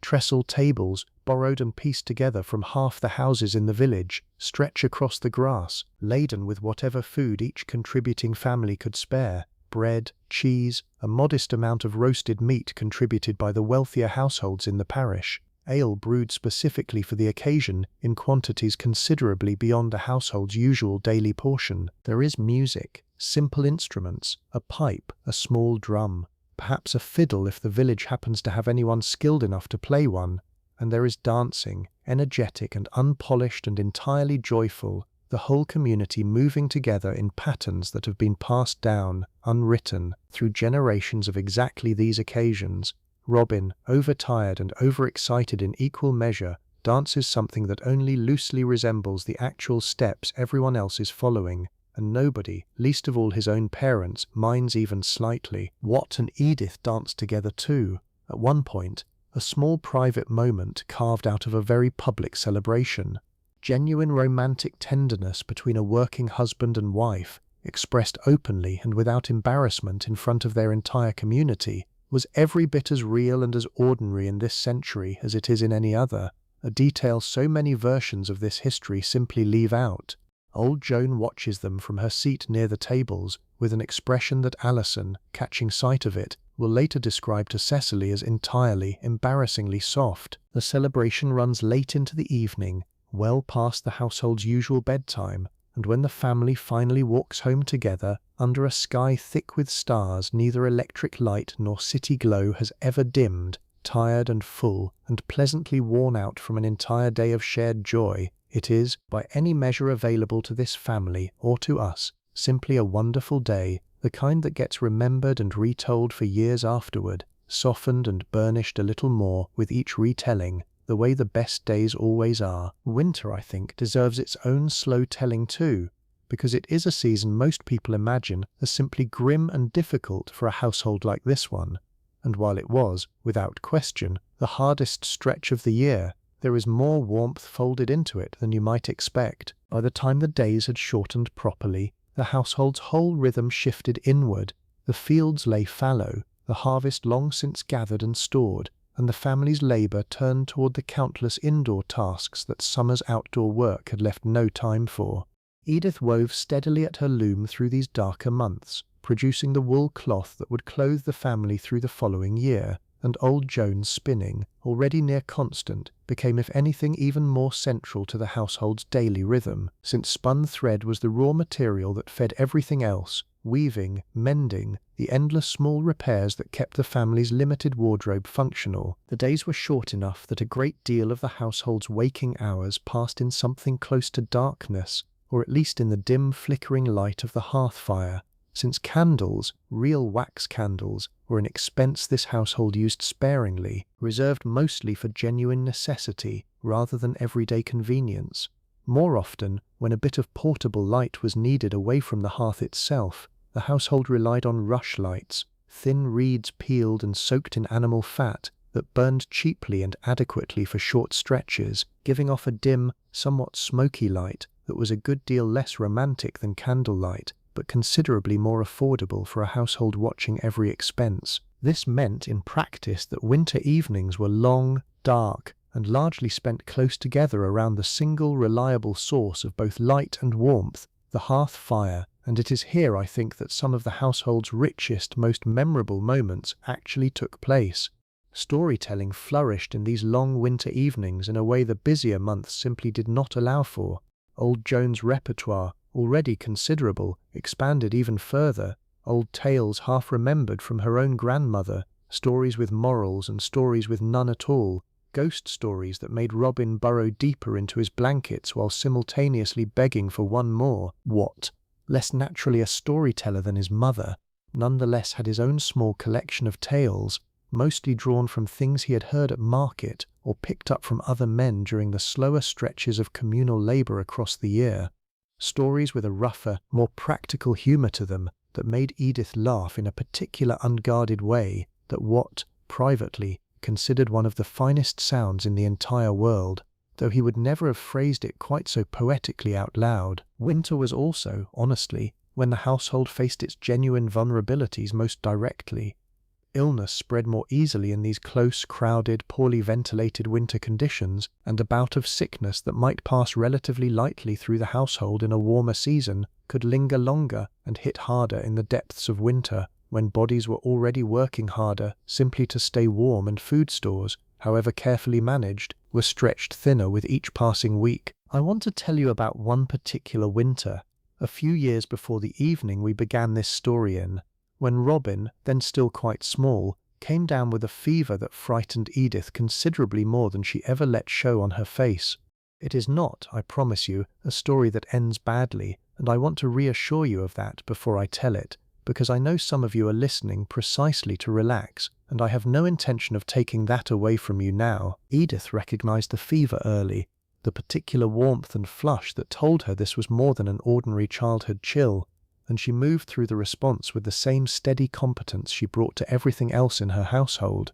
Feverfew, brewed carefully into a mild tea, coaxed into a reluctant, sweating child a spoonful at a time. Cool cloths, changed regularly, laid across his forehead through the worst of the night. She did not sleep at all that particular night, sitting close beside him on the pallet near the fire, Watt waking periodically to check on them both. Old Joan, who had seen a great many fevers across a great many decades, offering quiet reassurance from her own cot that this particular fever, by its colour and its rhythm, did not carry the marks of the ones truly worth fearing. By morning the fever had broken, as old Joan had quietly predicted it would, and Robin, weak but clearly recovering, was asking for bread within the hour, a request Edith, exhausted and enormously relieved in equal measure, was only too happy to grant. It was a frightening night. It was also, in the end, simply one of the countless small crises that a household like this one met and worked through,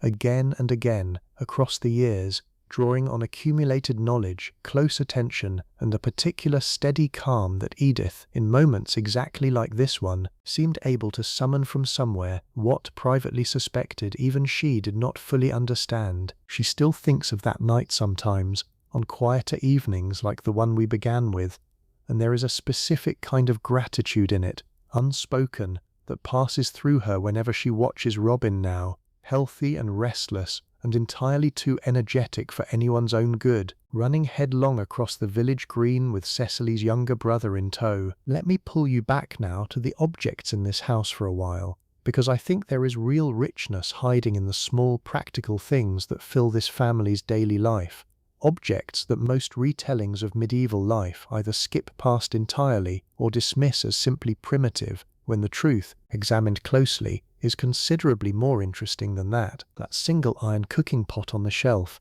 which took Watt the better part of a year to save for, deserves more attention than I have given it so far. Iron in this century was genuinely valuable, requiring skilled smithing labour to produce, and a proper cast or wrought iron pot, capable of hanging directly over the fire and standing up to years of daily heavy use, represented a real and considered household investment, not a casual purchase. Before Watt and Edith owned it, The household made do with earthenware cooking vessels, functional but fragile, prone to cracking under direct heat in a way the iron pot simply does not. The day Watt brought that pot home from the market town, carried carefully the entire walk back rather than slung casually over his shoulder the way he carried most purchases, remains, by Edith's own account, one of the small, genuinely happy memories of their marriage, an ordinary object that nonetheless marked a real and meaningful step forward for the household's daily comfort. The iron-banded chest holds its own quiet history too. It was a wedding gift, built by Watt's own father as a young man's parting gift to his son, and it has held, across the years since, nearly everything of value the household has accumulated, coins saved carefully toward rent and toward the iron pot before it, Edith's better gown, a handful of small keepsakes that mean considerably more to this family than their modest material value would suggest, a child's first properly finished piece of embroidery, a smooth grey stone that Alison believes, with the confident certainty of a 12-year-old, remains entirely secret from the rest of the household. The loom itself, tucked into the corner nearest the window where the light falls best, is Edith's own, built for her by Watt in the early years of their marriage, a simple upright frame strung with warp threads that she works, hour by patient hour, into the wool cloth that clothes nearly everyone in this household. I want to describe the actual sound of it for you, because I think it is one of the loveliest details of this whole house, and it rarely makes it into any retelling of medieval domestic life. There is a particular rhythmic clack, wood against wood, as the shuttle passes through the raised threads and the beater bar swings forward to press each new row of weft firmly into place, a sound that repeats, steady and almost musical, for as long as Edith works, and Robin, as a much smaller child, apparently found the sound so soothing that Edith could reliably settle him to sleep simply by weaving nearby, a fact Old Joan still brings up with visible delight whenever the topic of Robin's infancy comes up at all. Weaving a single length of cloth substantial enough to make a garment could take Edith many days of accumulated hours, worked in whatever spare time the rest of her responsibilities allowed, and the finished cloth, once it finally came off the loom, still required considerable further work before it could become actual clothing, fulling, which is a process of shrinking and thickening the woven fabric through a combination of moisture, heat, and repeated pounding or treading,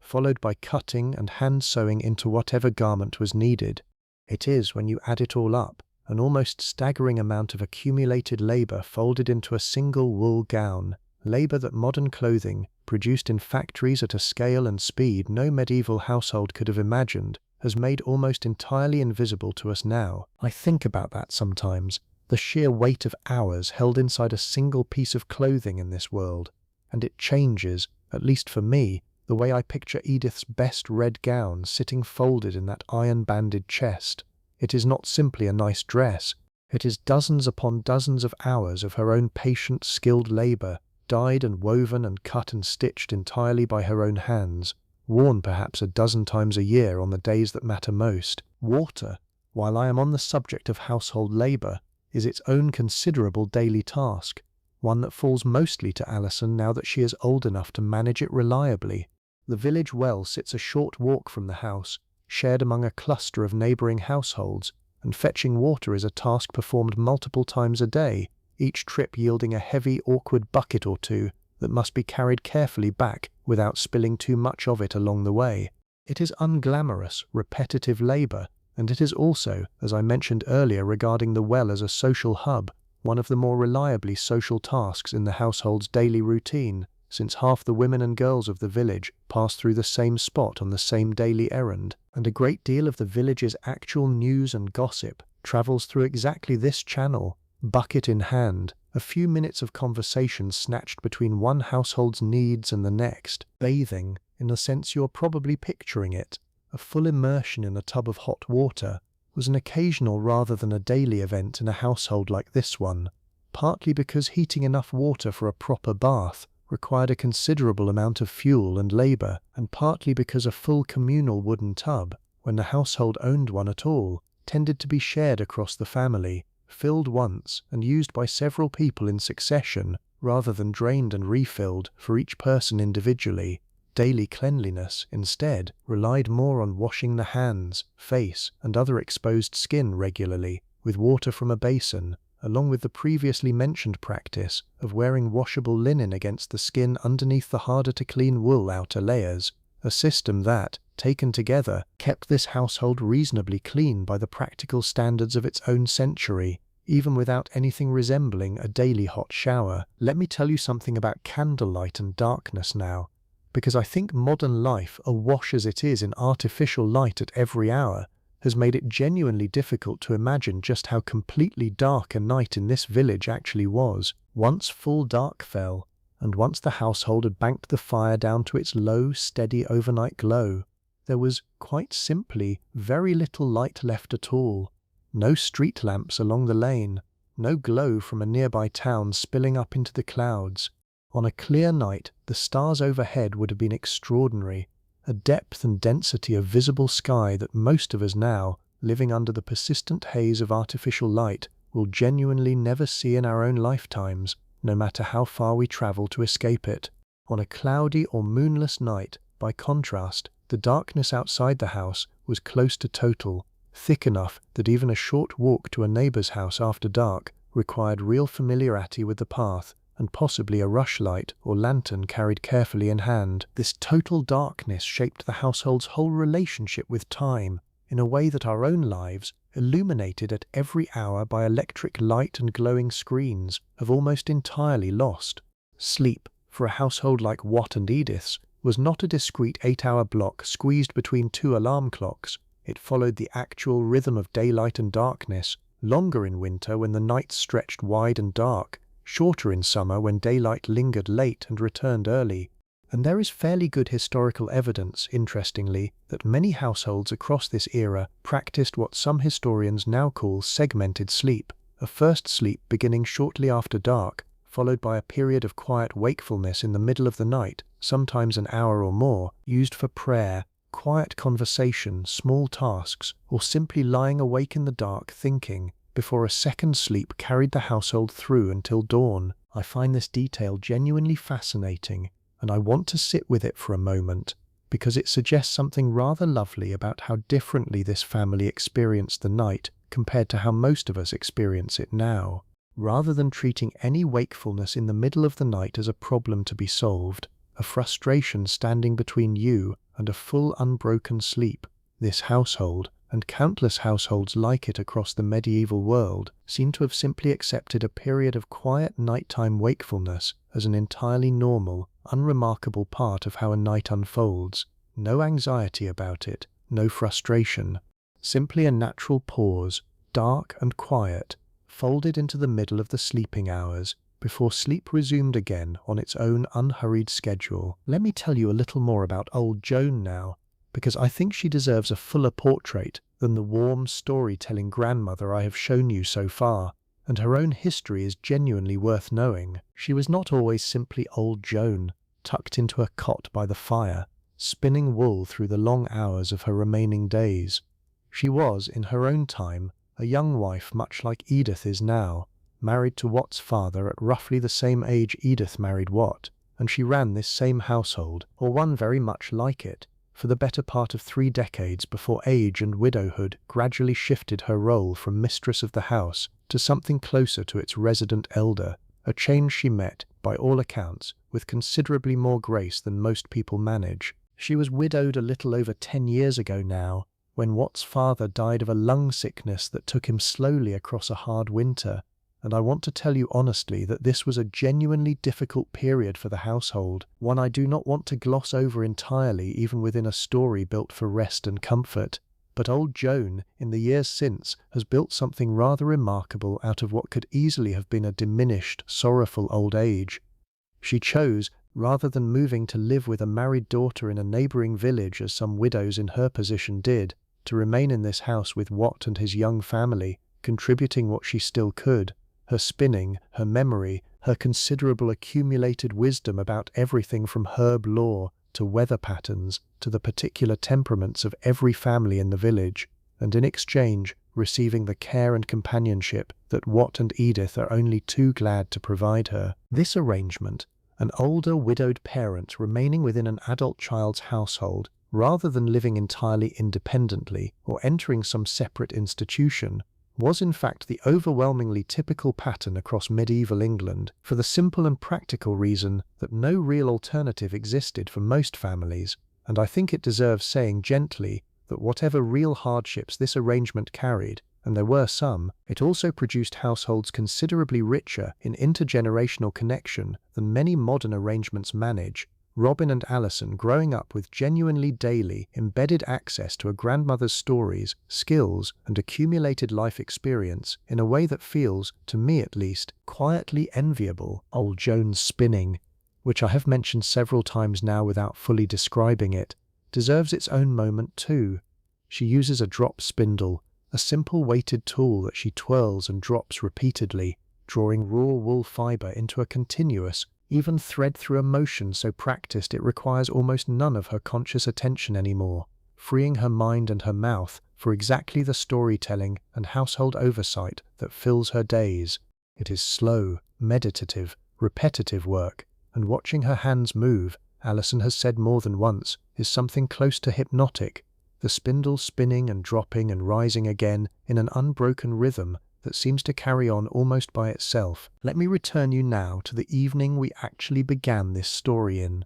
because I have taken you rather far afield, through whole seasons and years of this household's life, and I think it is time to settle back down into the particular autumn night where we first found this family gathered around the fire. The conversation about the harvest has wound down by now, resolved, as most of Watt and Edith's quiet evening conversations eventually are, into a shared, unspoken sense that things will, on balance, be manageable this year. Not easy, never quite easy, but manageable, and there is a particular loosening in Watt's shoulders that comes with that conclusion, a physical release of tension that Edith notices without needing him to say a single word about it. Robin has genuinely fallen asleep now, his earlier performance of sleep having quietly become the real thing sometime in the last quarter hour, his small chest rising and falling steadily in the warm orange light thrown by the fire.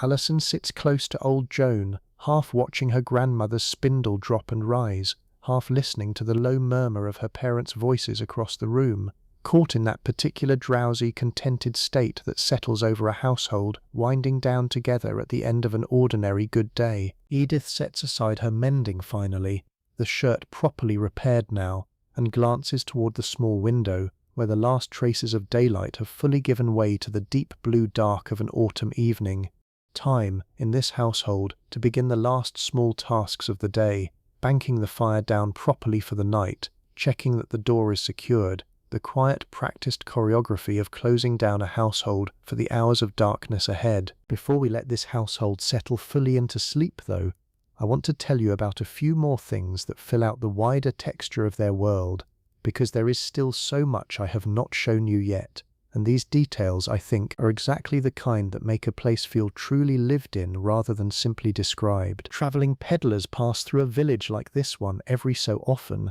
not on any fixed schedule, simply appearing every month or two with a pack of small goods too specialized or too expensive to be worth the village's own limited craftsmen producing locally. Needles, small metal tools, ribbon, occasionally a bit of spice carried by a longer chain of trade than anyone in the village could easily trace back to its origin, cinnamon or pepper, passed hand to hand across a network of merchants stretching back, ultimately, to lands most villagers had never heard named and would not have been able to find on a map even if one had been placed in front of them. A peddler's visit is a small event, children trailing after him down the lane, old Joan inspecting his wares with the sharp, skeptical eye of a woman who has been mildly overcharged by peddlers before and does not intend to let it happen again. There are also, less welcome but not entirely uncommon, travelling pardoners and occasionally friars, offering various religious services and relics for a fee, a practice that the church itself, even in this century, viewed with some genuine internal suspicion, and Watt, for his part, tends to regard the more theatrical of these visitors with a raised eyebrow and very little of his limited spare coin, a skepticism Edith privately shares, though she is generally more diplomatic about expressing it out loud than her husband is. The manor court, which I mentioned briefly before, meets periodically, perhaps a few times a year, and functions as the primary venue for settling the countless small legal and administrative matters that arise in a farming community this size, boundary disputes between neighboring strips of land, minor debts, occasionally more serious matters requiring genuine judgment. Watt has appeared before it twice in his life, once as a young man in a boundary dispute with a neighbor that was resolved, ultimately, with considerably less drama than either party had originally anticipated, and once simply to formally record his succession to his father's tenancy after the old man's death, a piece of quiet, necessary paperwork, conducted in this century through spoken testimony and communal memory rather than the written records a modern equivalent would rely on. Fuel for the household's constant fire is its own significant undertaking, gathered mostly from deadfall wood in the small stretch of managed woodland the village holds rights to, supplemented by whatever hedge trimmings and other scrap wood the household's own small plot produces across the year. Watt and, increasingly, Alison, as she grows stronger, spend a fair portion of autumn specifically gathering and stacking wood against the coming winter, a task that carries its own genuine urgency, since a household caught short of fuel in the depths of a cold winter faces a genuinely serious problem, one considerably harder to solve quickly once the cold has already set in. Baking Day itself, which I mentioned only briefly before, deserves a fuller telling too, because it really is one of the more delightful recurring scenes in this household's weekly rhythm. Edith rises even earlier than usual on baking mornings, mixing the dough the evening before so it has time to properly rise overnight near the warmth of the banked fire, and carrying the risen loaves, several of them, enough for the coming week, down to the communal oven where half the women of the village have already gathered, each with her own batch waiting for a turn in the shared fire. The oven master, an older man named Thomas who has held the license to operate the village oven for as long as anyone can clearly remember, manages the whole operation with the calm, practiced authority of someone who has baked several thousand loaves belonging to other people across the years, and the morning unfolds in a genuinely pleasant rhythm, loaves going in, loaves coming out, the whole clearing filled with the smell of baking bread, and the overlapping conversation of a dozen women trading news, complaints, advice and gossip in roughly equal measure. Edith genuinely looks forward to these mornings, and it is here, more than almost anywhere else in her weekly routine, that she catches up properly with Mabel and the other women whose lives run parallel to her own in 100 small overlapping ways. Let me also tell you, before I let this household finally close its eyes for the night, about the bed itself, because I described it only briefly earlier, and I think it deserves a bit more care. The bed frame is simple, low, built by Watt himself from timber, raised just enough off the earthen floor to keep the sleeping surface clear of drafts and damp. Across the frame, ropes are strung in a crosshatch pattern, an early and genuinely clever version of what would eventually become the box spring, providing a bit of give and support beneath the mattress itself. The mattress is a large cloth sack, stuffed thickly with straw, refreshed periodically as the old straw compresses and grows stale, and over it several layers of wool blankets, woven by Edith's own hands across the years, thick and heavy and warm even against the genuine cold of a deep winter night. It is not by any modern measure a luxurious bed, but it is, and I want you to sit with this for a moment, a bed built specifically, thoughtfully and skillfully by the very people who sleep in it, every part of it the product of this family's own accumulated labor and care, the timber cut and shaped by Watt's hands, the wool grown, spun and woven by Edith's, the whole assembly refined and adjusted over years of small practical improvements until it fits this particular family's particular needs about as well as a bed reasonably can. Now slowly, let me walk you through the actual closing of this household for the night, because there is a real and specific choreography to it, repeated so many thousands of times across this family's years together that nobody needs to think about the order of it anymore. Watt rises first from his stool and steps outside briefly into the cool autumn dark to check on the animals one final time. Bramble the cow shifts and settles in her lean-to as he passes, familiar with his footsteps by now, barely stirring beyond a low, contented exhale. The hens are already quiet in their coop, tucked together against the evening chill. Somewhere beyond the garden, an owl calls once and is not answered. Watt stands for just a moment longer than strictly necessary, looking up at a sky thick with stars, the kind of sky that, I mentioned before, most of us listening tonight will genuinely never see with our own eyes, not with the world as bright as we have made it. He does not think of it in those terms, of course. To him it is simply the sky, unremarkable in its familiarity, but I think it is worth you picturing it clearly for a moment before he steps back inside. Edith, meanwhile, is banking the fire, a task she performs with the same practiced economy she brings to nearly everything else in this household.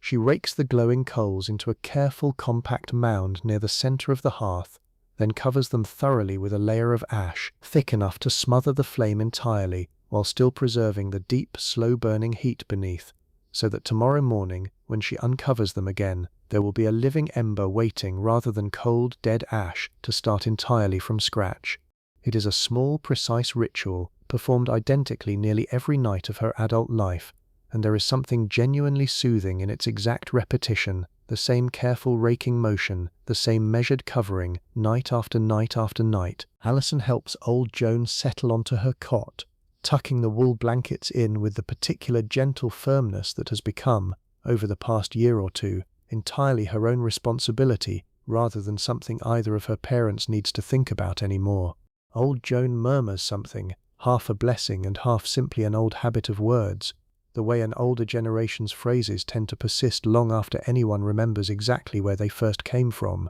and Alison, without needing to be told, murmurs the familiar response back. The door itself, a solid wooden plank set into the timber frame, gets pulled firmly shut and secured with a simple wooden bar dropped into place across the inside. Not so much a defense against any serious threat, since a village this size and this close-knit offers real protection simply through its own tight web of mutual awareness, but more a small, comforting ritual of closing the day properly, marking the clear boundary between the household's waking hours and its sleeping ones, and then, one by one, in an order that varies slightly from night to night depending on who finishes their own small tasks first, the family settles onto their respective sleeping places. Robin is already there, of course, has been for a while now, entirely and genuinely asleep, one arm flung out from beneath his blanket in the particular careless abandon of a child's sleep. Alison lies down beside him, close enough to share warmth, and within a handful of minutes her own breathing has settled into the same slow, even rhythm. Old Joan, from her cot, watches the fire's last visible glow for a few minutes before her own eyes finally close, a nightly habit she has kept for so many years that Edith privately suspects her mother-in-law would not know how to fall asleep at all without that last quiet stretch of firelight to watch first. And Wat and Edith, last of all, climb into their own bed, the ropes beneath the straw mattress shifting slightly under their combined weight, the wool blankets pulled up and settled into place. There is a brief, quiet exchange between them, low enough that it barely carries beyond their own shared pillow, the particular unhurried, half-sentence conversation of two people who have shared a bed for many years and no longer need to finish every thought out loud for the other to understand it completely. Something about tomorrow's tasks, something about the harvest, one final small thought neither of them had quite said earlier, a soft laugh from Edith at something Wat murmurs that I will not pretend to have overheard clearly enough to repeat to you, and then, gradually, the room goes quiet. The fire's banked coals glow faintly beneath their covering of ash, giving off just enough residual warmth and just enough dim orange light to outline barely the shapes of the sleeping household, the low ceiling above them, the shelf with its handful of wooden bowls, the iron-banded chest holding its small collection of carefully kept things. Outside, the village around them has followed roughly the same rhythm, house by house, family by family, the whole small community settling into darkness together within the space of perhaps an hour, until the only sounds remaining are the ordinary sounds of a medieval night, wind moving gently through the last leaves clinging to the trees at the edge of the fields, some small nocturnal creature rustling briefly through the hedgerow and falling still again, the occasional distant call of an owl somewhere out past the boundary of the village itself. Let me widen the view again for a while, gently, the way a candle's light might widen if you carried it slowly toward an open window, and show you the landscape this whole small world sits inside, because I think it helps to picture the wider shape of things before we settle fully into sleep alongside this family. The village sits in a shallow river valley, the kind of gently undulating countryside that characterizes so much of the English Midlands, fields spreading out on either side of the main lane in the long open strips I described earlier, bounded at their furthest edges by hedgerows thick with hawthorn and blackthorn,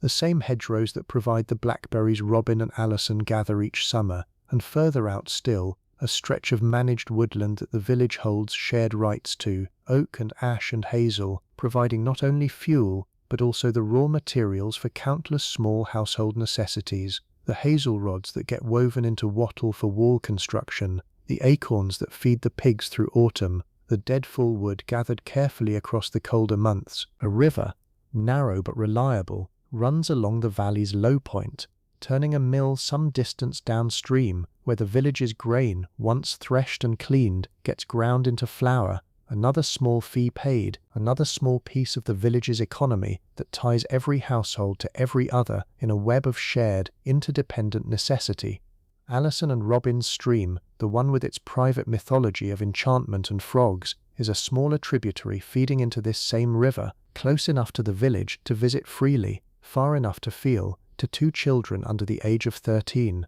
like a genuinely separate and slightly magical world of its own. Beyond the fields and the woodland, the land rises gradually into low hills that mark, more or less, the practical boundary of this family's entire lived experience. Watt has travelled beyond them perhaps a dozen times in his life, mostly for market days in the nearest town, once or twice further still on some specific errand for the manor. Edith has travelled beyond them even less, the children so far not at all. This was, I should say clearly, an entirely ordinary pattern for this century and this social position. A person's whole world, quite literally, from birth to death, might unfold within a radius of perhaps 10 or 15 miles, and within that radius, everything necessary for a full and genuinely rich human life was, more often than not, available and accounted for. I do not say this to suggest their world was small in any diminished sense. I want to be careful about that, because I think it is easy, from the vantage point of a life spent scrolling past images of the entire planet on a small glowing screen, to look at a world this geographically contained and assume it must have felt limited or impoverished to the people living inside it. I am not sure that is true at all. Within this modest radius, Watt and Edith know, with real depth and real intimacy, every person, every field, every season's particular character, every neighbour's particular history. There is a kind of richness in that depth of knowing a small world completely that a life spent skimming across a much larger one, ours, arguably never quite achieves in the same way. The seasons themselves, turning steadily across this landscape year after year, give the whole family's life its deepest and most reliable rhythm, deeper even than the church calendar, deeper than the market days, deeper than any single event within any single year. Spring's hungry gap and its hopeful green shoots, summer's fullness, the garden ripening, the hedgerows heavy with berries, autumn's harvest, urgent and consequential, followed by its own quieter, golden stretch of gathering and storing before the cold properly sets in, and winter, turning the household inward, toward the fire, toward each other, toward the long, slow evenings of storytelling and spinning and weaving that we have spent so much of tonight inside of. This particular autumn, the one we began in, will give way in time to a winter not unlike the ones that came before it, and then to another spring, another hungry gap, another slow greening of the fields, another summer, another harvest. Alison will grow another year older, another year closer to whatever match and whatever household of her own eventually awaits her, carrying forward, by then, considerably more of her mother's herb knowledge than she carries tonight. Robin will grow taller, steadier, gradually trading the last of his purely childish games for the beginning of real responsibility, the way Alison already has. Old Joan will keep spinning, keep telling her stories for as many more winters as she is given, and Watt and Edith will keep doing precisely what they are doing tonight, tending a fire, tending a family, tending a small patch of English earth that has by now absorbed several generations of exactly this same steady, patient care. There is nothing dramatic in any of this. I want to say that plainly, because I think it is, in its own quiet way, the whole point. This is not a story with a twist, or a tragedy, or a great sweeping historical event bearing down on it from beyond the village boundary. It is simply one ordinary family, in one ordinary century, living one ordinary, genuinely full life, and I find something in that worth honoring, worth sitting inside for a while on a quiet night like this one, worth letting settle into you slowly, the way warmth settles into a cold room after a fire has finally caught. Let us go back inside now, gently, to where the family lies sleeping, because I promised you earlier I would tell you a little more about the particular texture of their night, and there is still a stretch of dark, quiet hours ahead of them before dawn. It is somewhere in the deep middle of the night now, that stretch I mentioned earlier, the pause between what some historians call first sleep and second sleep, and Edith, without any particular reason, without any dream or noise pulling her out of rest, finds herself quietly, softly awake. It is not an unwelcome thing. She does not reach for anything, does not rise, does not disturb Watt's steady breathing beside her. She simply lies still in the dark, listening to the small ordinary sounds of her sleeping household, Robin's occasional soft murmur from across the room, the settling creak of the timber frame as the night air cools around it, the faint, nearly inaudible shift of the last coals beneath their bed of ash. This is, for her, an entirely familiar experience, this quiet middle-of-the-night wakefulness, and she has long since stopped treating it as anything worth worrying about. Sometimes, in this quiet stretch, she prays, simple and unhurried, the kind of private, wordless gratitude that does not require the formal structure of a church service to feel genuine. Sometimes she simply thinks, turning over some small piece of the day just past, some remark of Old Joan's, some small triumph of Robin's, the particular warmth of watching Alison's hands sort dried herbs by lamplight a season ago. Tonight, it is mostly the harvest that occupies her drifting attention, the same quiet arithmetic Watt had been working through earlier in the evening, though her version of it carries a slightly different weight, less the farmer's calculation of yield and rent, more the household manager's steady accounting of what this year's harvest will actually mean for the coming months, how the grain will stretch, what the garden's remaining autumn produce will supplement, whether the pig, fattening steadily in its pen, will provide quite enough salted meat to see the family comfortably through to spring. It is not an anxious accounting, not tonight. This has been, by any measure this household would recognize, a good year, and there is a settled, quiet confidence in Edith's slow midnight thoughts, rather than any real worry. She thinks too briefly of Mabel, of tomorrow's small errands, of the dried herbs still waiting in the rafters for whatever the coming week might ask of them, and gradually, without any clear moment of transition, without any effort at all on her part, these drifting midnight thoughts begin to loosen and thin, the way thoughts do in the deepest hours of the night, one idea slipping quietly into the next, until the boundary between waking thought and dream becomes impossible to properly locate. Her breathing slows further. The last conscious thread of the harvest, of Mabel, of tomorrow's small tasks, dissolves gently into something softer, something without edges, and Edith slips, without any drama at all, back into the second half of her night's sleep. This pattern, first sleep, a quiet waking interval,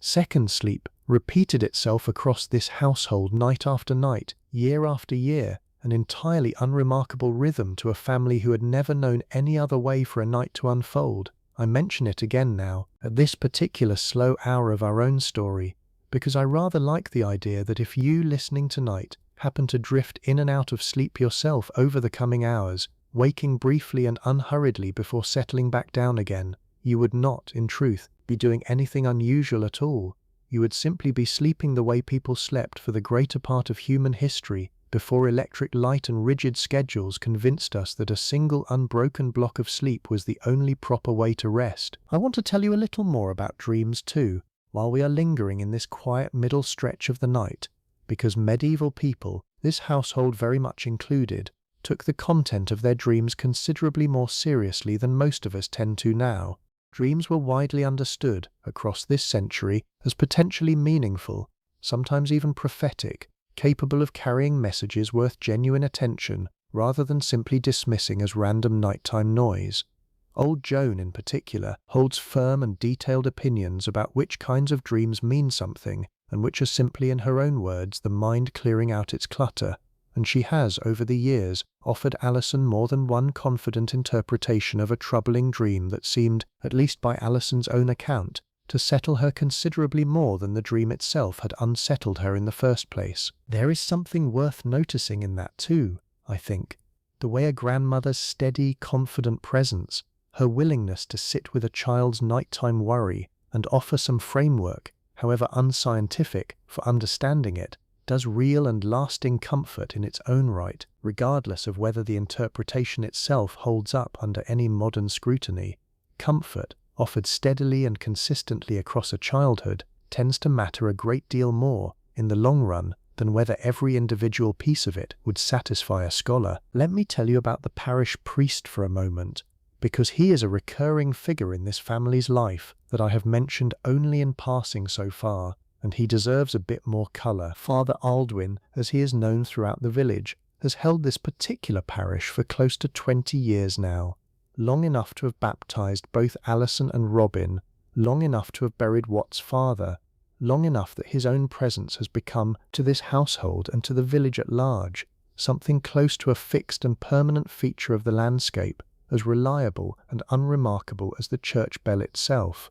He is not, by any account, a particularly learned man, his own education modest by the standards of the grander clergy attached to cathedrals and monasteries elsewhere in the kingdom, but he is, by every account that matters to this household, a genuinely decent one, patient with the village's various small disputes, gentle with its children, and possessed of a dry, understated sense of humour that Watt, in particular, has always appreciated more than he would readily admit. Father Aldwin's own household, attached to the church itself, is modest, tended by an elderly housekeeper, and his own daily life follows a rhythm not entirely unlike the village's own, shaped by the same seasons, the same harvest anxieties, since the church holds its own small strip of glebe land that helps support the parish, worked partly by the priest himself and partly through the labour obligations owed by certain villagers as part of their own tenancy arrangements. He is, in this sense, less a figure of distant, elevated authority than he might be in a grander setting,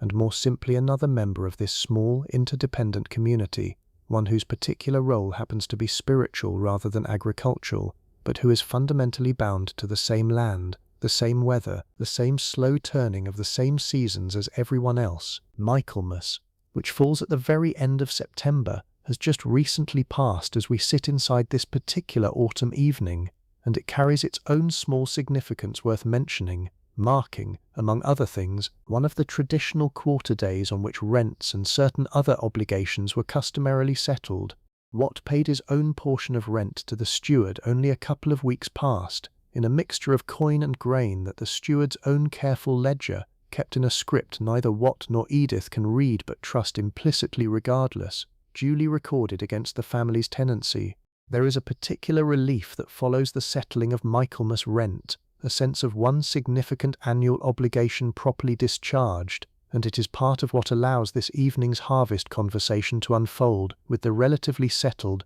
unworried tone it carried, rather than the sharper anxiety it might have carried a few weeks earlier, before that particular obligation had been met. Michaelmas is traditionally associated, too, with the eating of goose, for households wealthy enough to keep one, and while Watt and Edith's household does not, this year, run to a goose of their own, Mabel's family does, and a portion of it found its way, in the easy generosity that flows regularly between these two neighbouring households, onto Watt and Edith's own table for one particularly good supper a few days past. A small, specific memory of shared food and shared company that Edith finds herself thinking of warmly even now, in this quiet stretch of the night. I want to spend a little time now imagining forward, gently, into what the coming years likely hold for this family, not as any kind of dramatic revelation, simply as a quiet extension of the life we have spent this whole evening inside. Alison, in perhaps 4 or 5 more years, will very likely marry, following roughly the same pattern her own parents did,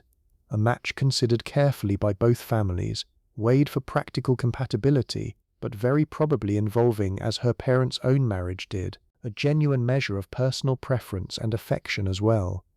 She will, by then, carry forward a meaningful portion of her mother's herb knowledge, enough, quite possibly, to become known in whatever household she eventually joins as a woman with a genuine valued skill of her own, the same quiet, careful expertise Edith has spent years cultivating finding its way, a little at a time, into the next generation. Robin's path looks somewhat different, as it typically did for a family's sons in this world. He may well continue working the land alongside his father for some years yet, gradually taking on more of the actual labor and, eventually, more of the actual decision-making, until the day, likely decades from now, when Watt's own tenancy passes formally to him, the same quiet transfer of responsibility that passed from Watt's own father to Watt himself. He might also, given his father's particular skill, take up some portion of the thatching trade as well, learning it the same patient way Watt learnt it from his own father, through years of watching and helping, rather than any formal instruction.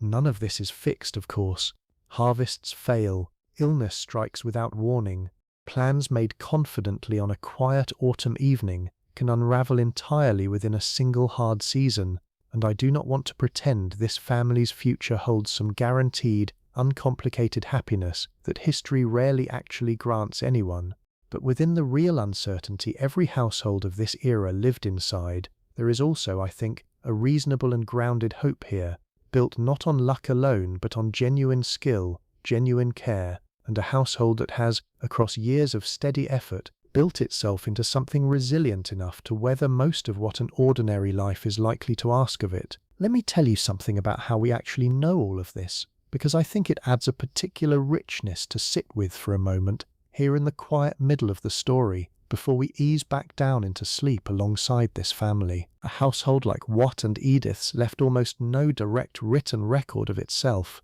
Neither of them could read or write in any formal sense, and the vast majority of what actually filled their daily lives, the exact shape of a meal, the precise rhythm of an evening, the particular texture of a marriage, simply went unrecorded, the way most ordinary life across most of human history has gone unrecorded, leaving barely a trace behind for anyone to later reconstruct. And yet we know a remarkable amount about households very much like this one, and I think the sources are worth naming, because there is something quietly moving about how patiently historians have pieced this world back together. Manor court records, kept by stewards precisely like the one Watt answers to, survive in considerable number, documenting exactly the kinds of small disputes, tenancy transfers, and local administrative matters that touched households like this one directly, and they offer historians an enormous amount of incidental detail about ordinary rural life, family structures, land holdings,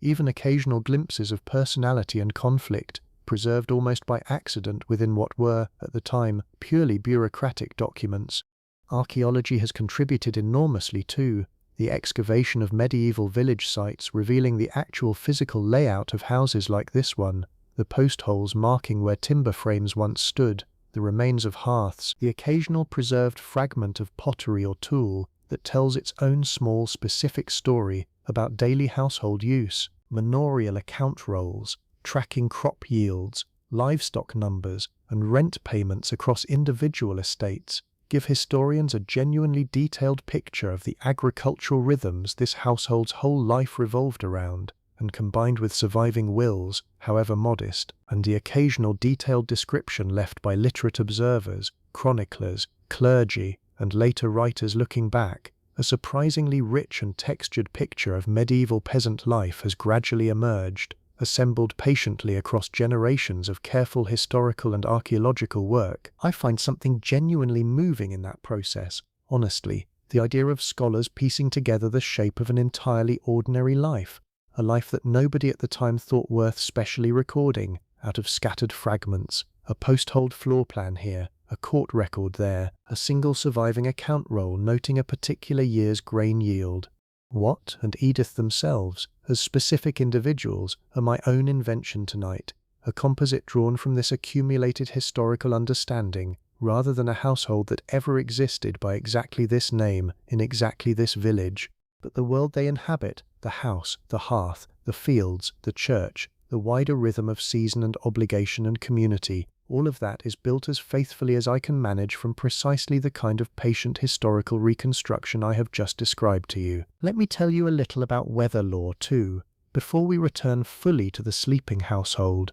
because it is one of the small, charming threads that ran through nearly every medieval rural life, this household's very much included, without any of the forecasting tools we take entirely for granted now. Households like Watt and Edith's relied on close, accumulated observation of natural signs, passed down and refined across generations, to anticipate what the coming days or seasons might hold. A red sky at evening, Old Joan will tell you with complete confidence, promises fair weather to follow.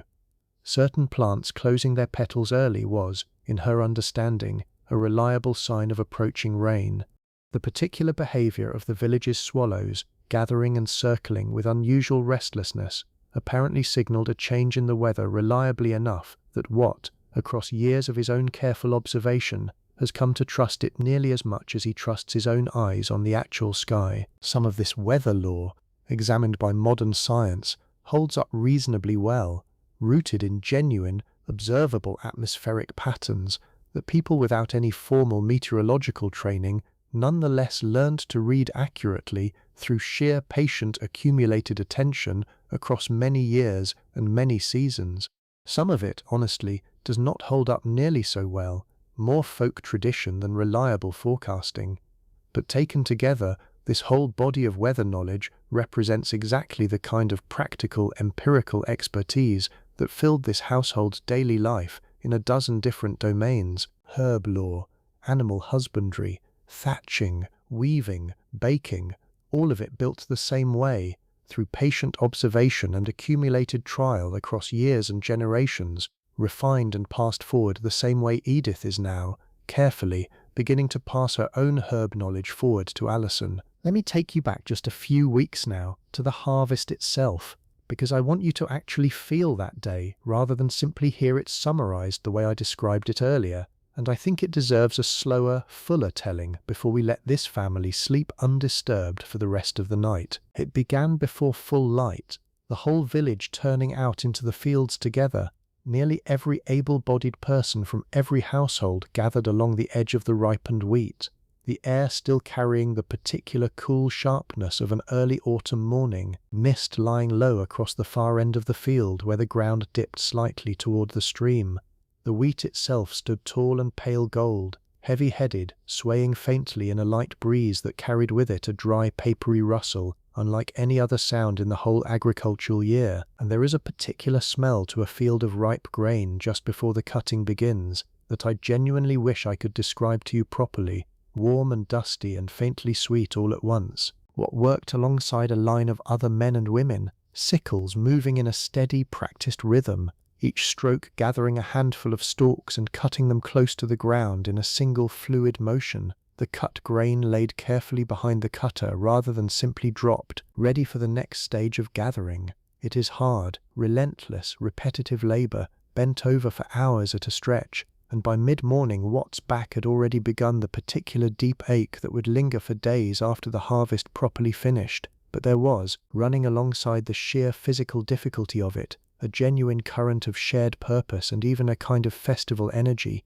people calling back and forth across the rows, an older man a few strips over leading an old work song that half the field eventually joined, ragged and off-key and entirely unself-conscious. Alison and Robin both had their own roles that day, smaller but genuinely useful, gathering the cut stalks into bundles and helping to tie them into proper sheaves, standing several sheaves together into stooks that would stand drying in the field for a few more days before final gathering. Robin, 4 years old at the harvest before this most recent one, and considerably more capable this year at 7, took his small responsibilities with a seriousness that visibly delighted the older women working nearby, who made a point, more than once, of praising his careful knot work loudly enough for him to hear. Edith worked among the women, bringing food and drink out to the field across the long day, since a harvest this labor-intensive could not pause properly for a full midday meal the way an ordinary working day might.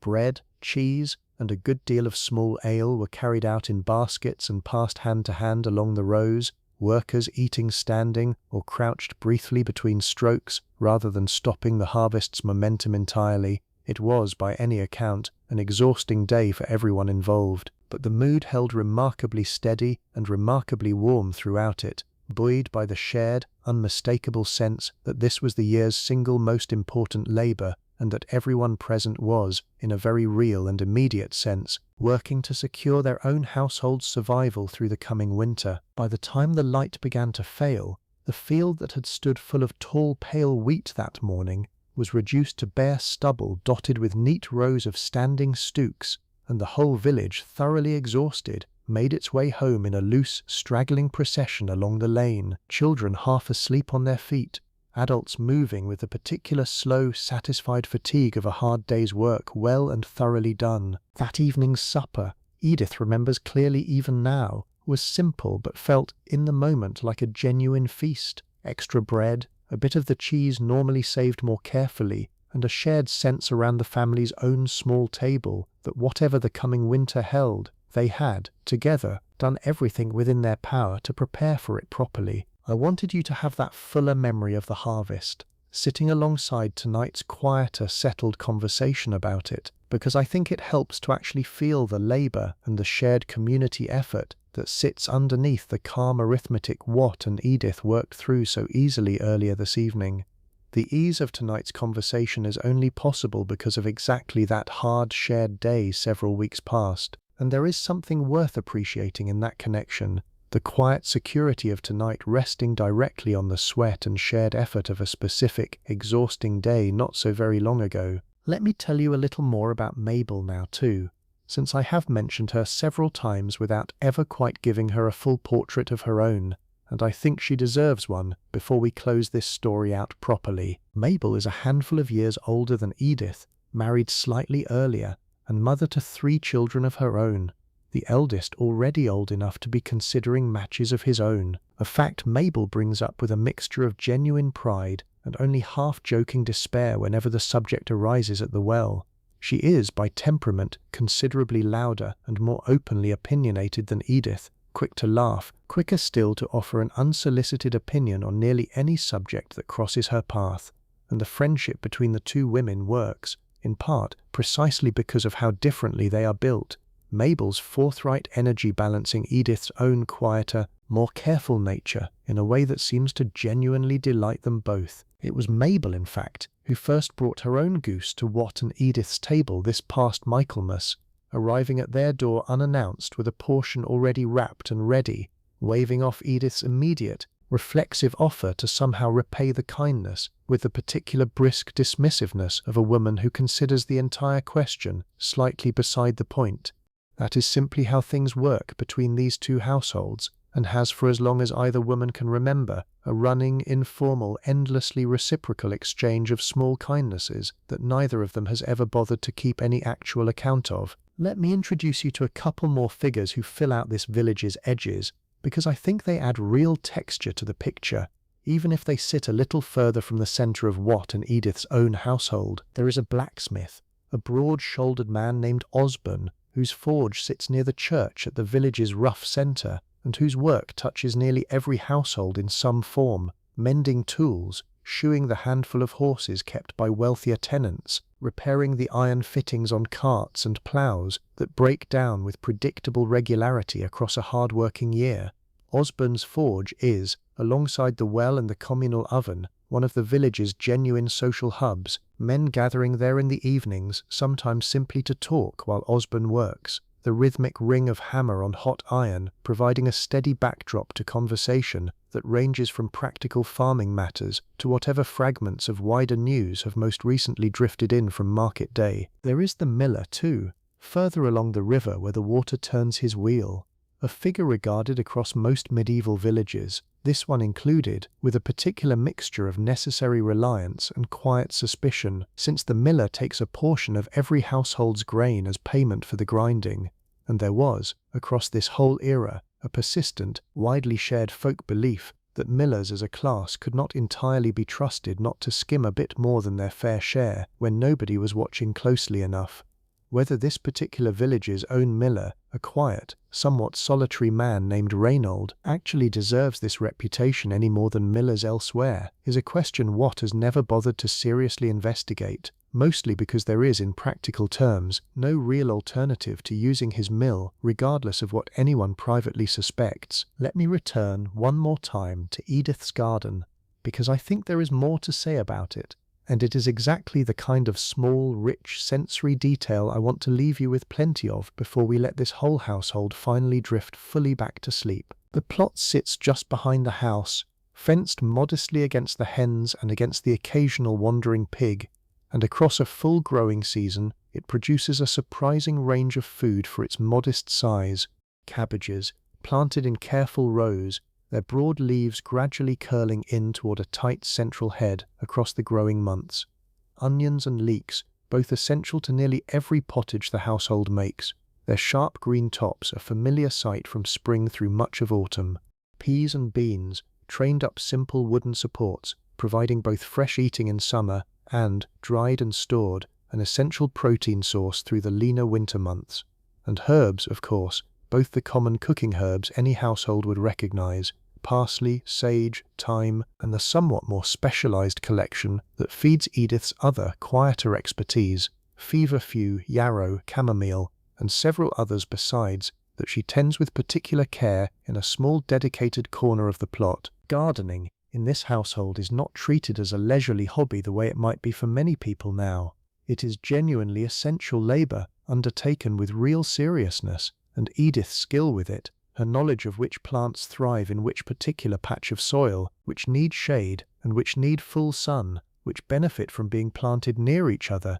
and which actively harm each other's growth if placed too close, represents its own considerable body of accumulated expertise, learnt across years of her own careful observation and experimentation, refined the same patient way as everything else in this household's daily competence. I want to give you one more small specific scene before we finally let this family rest properly, because I think it captures something true about the quality of an ordinary evening in this household. And it happened, as it happens, only a handful of days before the particular autumn night we have spent this whole story inside. Alison and Cecily, her closest friend from the neighbouring holding, spent a stolen half-hour together at dusk, sitting on the low stone wall that marks the boundary between the two families' garden plots, doing very little of anything in particular, the way close friends at that age generally do, trading small observations about the day, a bit of gentle complaint about younger siblings, a careful, half-serious discussion about which of the older village boys either of them found even remotely tolerable, a conversation conducted with exactly the mixture of genuine curiosity and studied nonchalance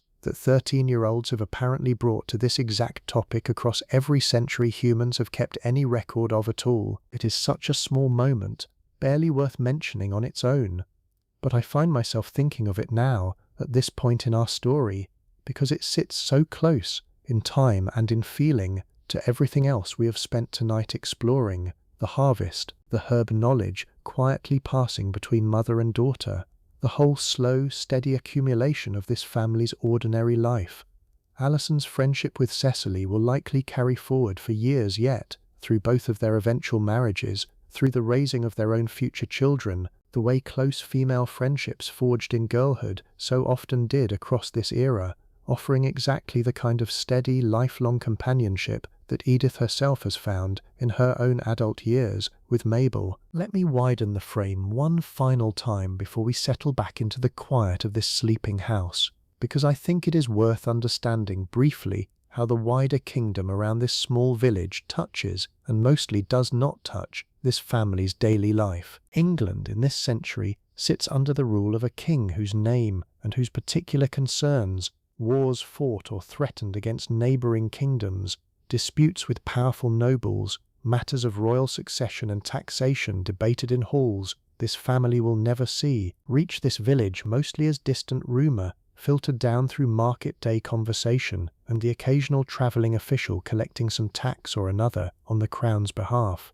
Watt pays attention to this wider news with the mild, somewhat detached interest of a man whose actual daily concerns rarely intersect meaningfully with royal politics, except in the moments when a new tax gets levied or when word arrives that men are being called up for military service, a possibility that touches households like his own directly enough to warrant real, if intermittent, concern. There have been harder years within living memory, real ones, seasons when royal demands for taxation or for men weighed more heavily on villages like this one, and Old Joan can, when the mood strikes her, recount a particular difficult stretch from her own younger years with a clarity that suggests it left a genuine mark. But this particular autumn, this particular household, sits in a comparatively settled stretch, the kind of ordinary, unremarkable peace that rarely makes it into the history books precisely because nothing dramatic happened to record. And I think there is something worth appreciating in that too, an ordinary, peaceful year, uneventful enough that nobody involved in it will ever think to write it down, and yet entirely, genuinely full for the people actually living inside it. I want to say something plainly before we finally let this family rest fully undisturbed for the remainder of the night, because I think it matters, and I do not want to leave it unsaid. There is a persistent tendency, when people imagine lives like Watt and Edith's, to measure them entirely against everything they lacked, against the material comfort and medical security and sheer convenience that later centuries would eventually provide, and to conclude, from that comparison alone, that a life like this one must have been fundamentally lesser, harder, sadder than a modern life. I understand where that tendency comes from. Some of what this household lacks, genuine medical care, real security against a single bad harvest, the physical ease that later technology would eventually provide, mattered enormously, and I do not want to pretend otherwise or romanticize away the real precarity that shaped so much of this family's world. But I hope, across everything we have spent tonight exploring together, you have also come to see what this household actually had, in real and considerable abundance. Genuine skill, held and practiced and passed forward with real pride. A community bound together by mutual need into something considerably more connected than most of us, scattered now across cities and screens, will ever quite experience again.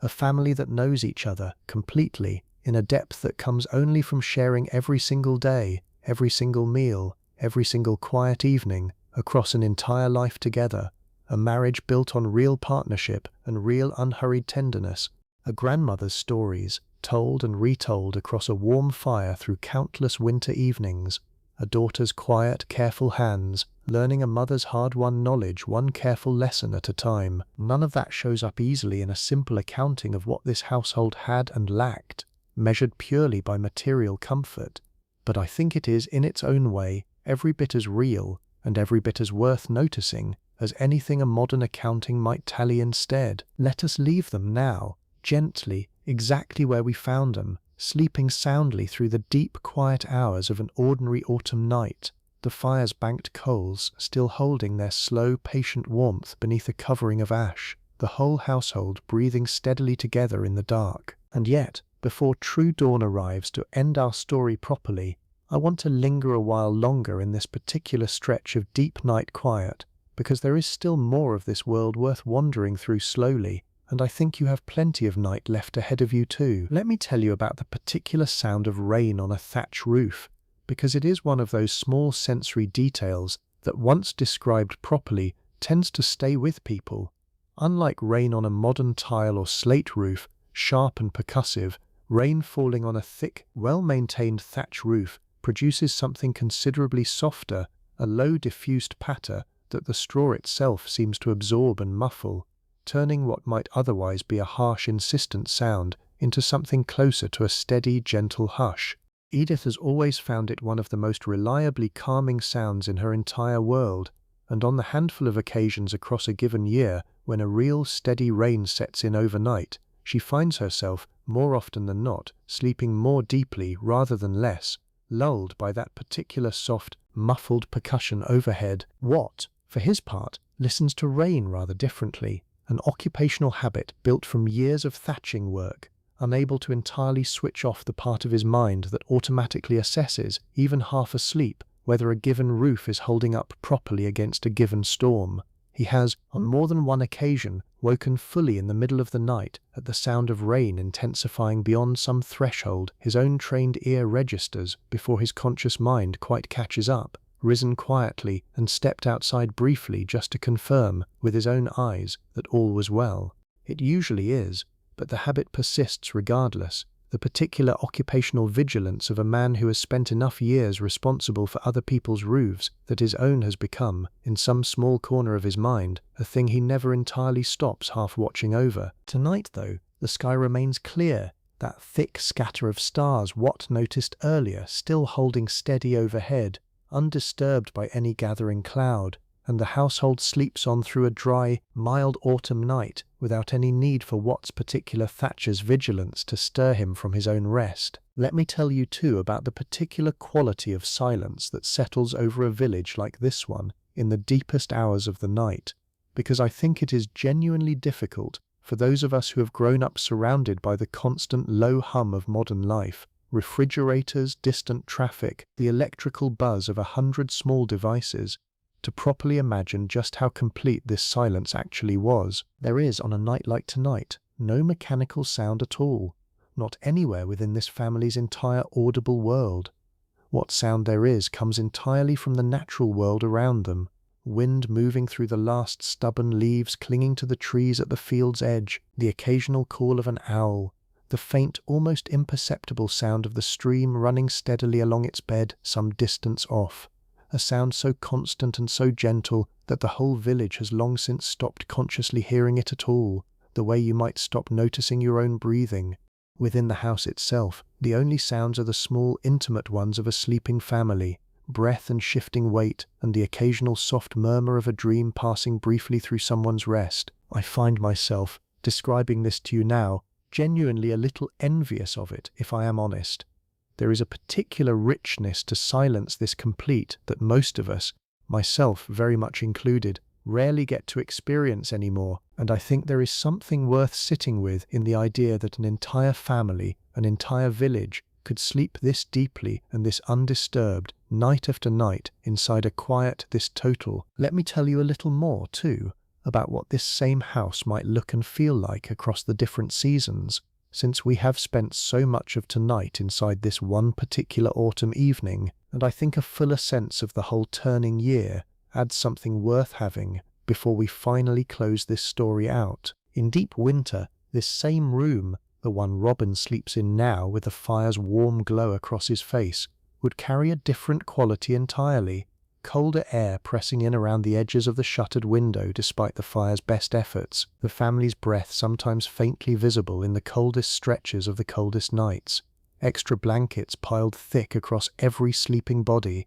Old Joan's cot pulled closer to the hearth than it sits tonight. There is real hardship folded into a medieval winter, and I do not want to pretend this household simply floats through it in the same easy comfort we found them in this particular mild autumn evening. But there is warmth too, deliberately built and carefully maintained, the fire tended with even more attention than usual, the family drawn physically closer together through the coldest stretches in a way that this milder autumn night does not quite require. In the height of summer, by contrast, this same room would carry an entirely different character, the door left open through the warmest hours to let in what breeze the still summer air offered, the fire itself banked down to the smallest manageable flame needed for cooking, rather than kept roaring for warmth, since warmth is, in these months, the very last thing this household needs from its hearth. The children sleep lighter and later into the brief warm nights, the whole household's rhythm shifted earlier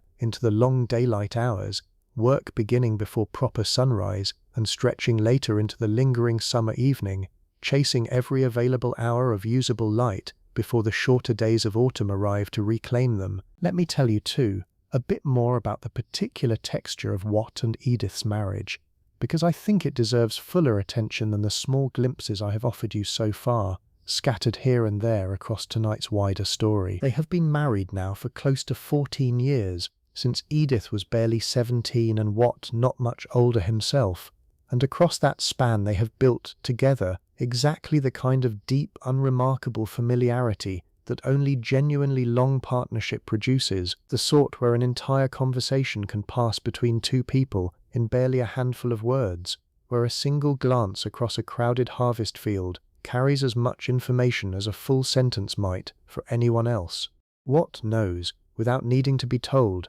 exactly which of Edith's silences mean she is simply tired and which means something is genuinely troubling her. Edith knows, with equal precision, exactly how long to leave her husband alone with some private frustration before gently drawing him back out of it, usually with nothing more elaborate than a well-placed, slightly teasing remark that never fails to at least partially work. There have been hard years within this marriage too. Of course, I do not want to paint it as some unbroken idyll. The winter robin's fever frightened them both so badly. An earlier, harder harvest year, several seasons back, that tested the household's resources and for a stretch of weeks, tested both of their tempers rather more than either of them likes to remember clearly now. A long, anxious stretch early in their marriage, when a poor run of harvests made every small decision feel weightier than it should have, that neither of them speaks of often, but that both of them, in their own separate quiet ways, still remember. Marriage in this century, as in every century, was never simply the easy, uncomplicated partnership that a single warm evening by the fire might suggest on its own, but what has held, across all of it, is a particular steady practiced tenderness that Edith, on quiet nights like this one, finds herself genuinely grateful for, not in any dramatic sweeping way, simply in the small accumulated certainty that whatever the coming years ask of this household, she will not be facing any of it alone. That is, I think, no small thing in any century, and it is worth naming clearly here at the heart of this story, this particular, ordinary, deeply real love that has carried two people through 14 years of a genuinely difficult and genuinely full life together. Let me offer you one more small scene before we finally, properly, let this whole household rest undisturbed until morning. A memory Edith herself returns to occasionally, on nights very much like this one. It was early in their marriage, their first winter together in this same house,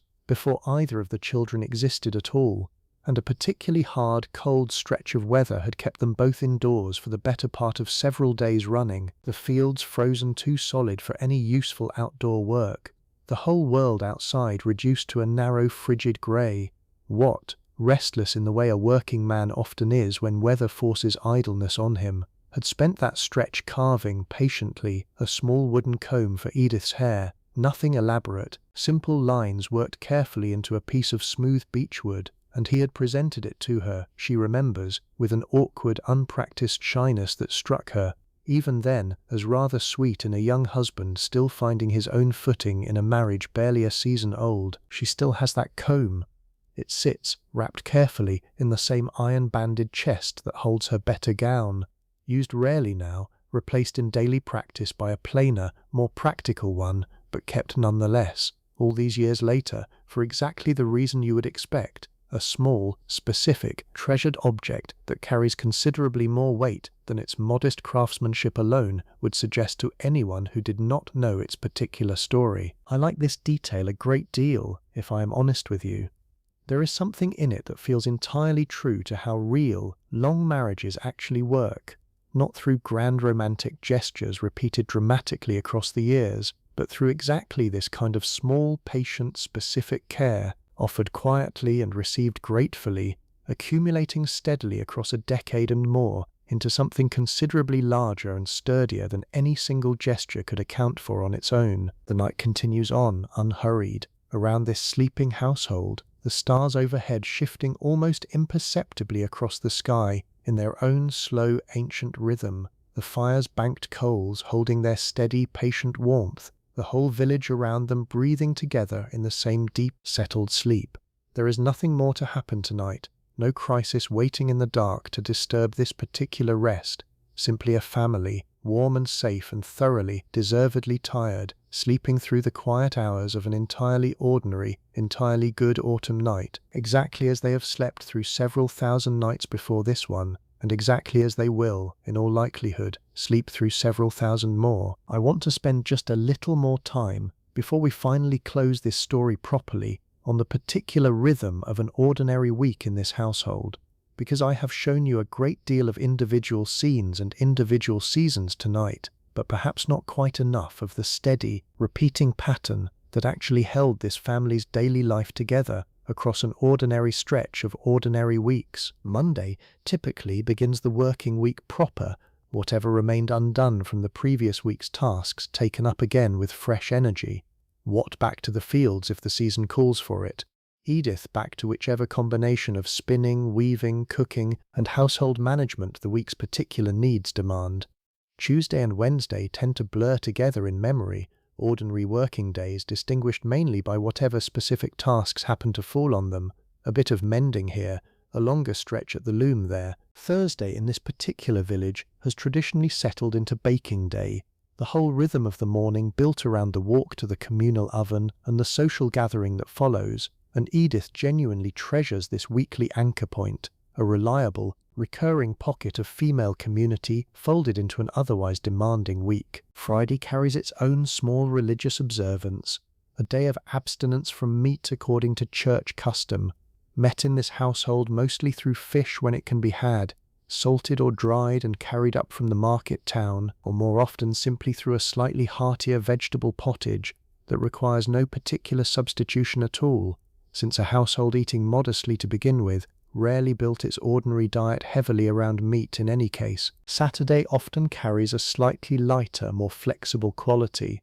the tail end of the working week, sometimes an opportunity for Watt to take on thatching work for a neighbour if the regular farm labour allows it, sometimes simply a day for the household's own accumulated small repairs and preparations ahead of Sunday. And Sunday, of course, belongs to church, and to rest, in whatever measure genuine rest was actually available to a household running on this kind of continuous, essential labour. Even on a Sunday, the animals still need tending, the fire still needs feeding. Certain tasks simply cannot be set aside even for a day of formal rest. But the heavier agricultural labour pauses, the pace of the day slows, and there is, built into this weekly rhythm, at least the intention and the partial reality of a genuine pause, a day set apart from the relentless working rhythm of the 6 days surrounding it. This weekly pattern, repeating steadily across the whole turning year, gave this household's life a kind of deep, reliable structure that I think is easy to underestimate from the outside.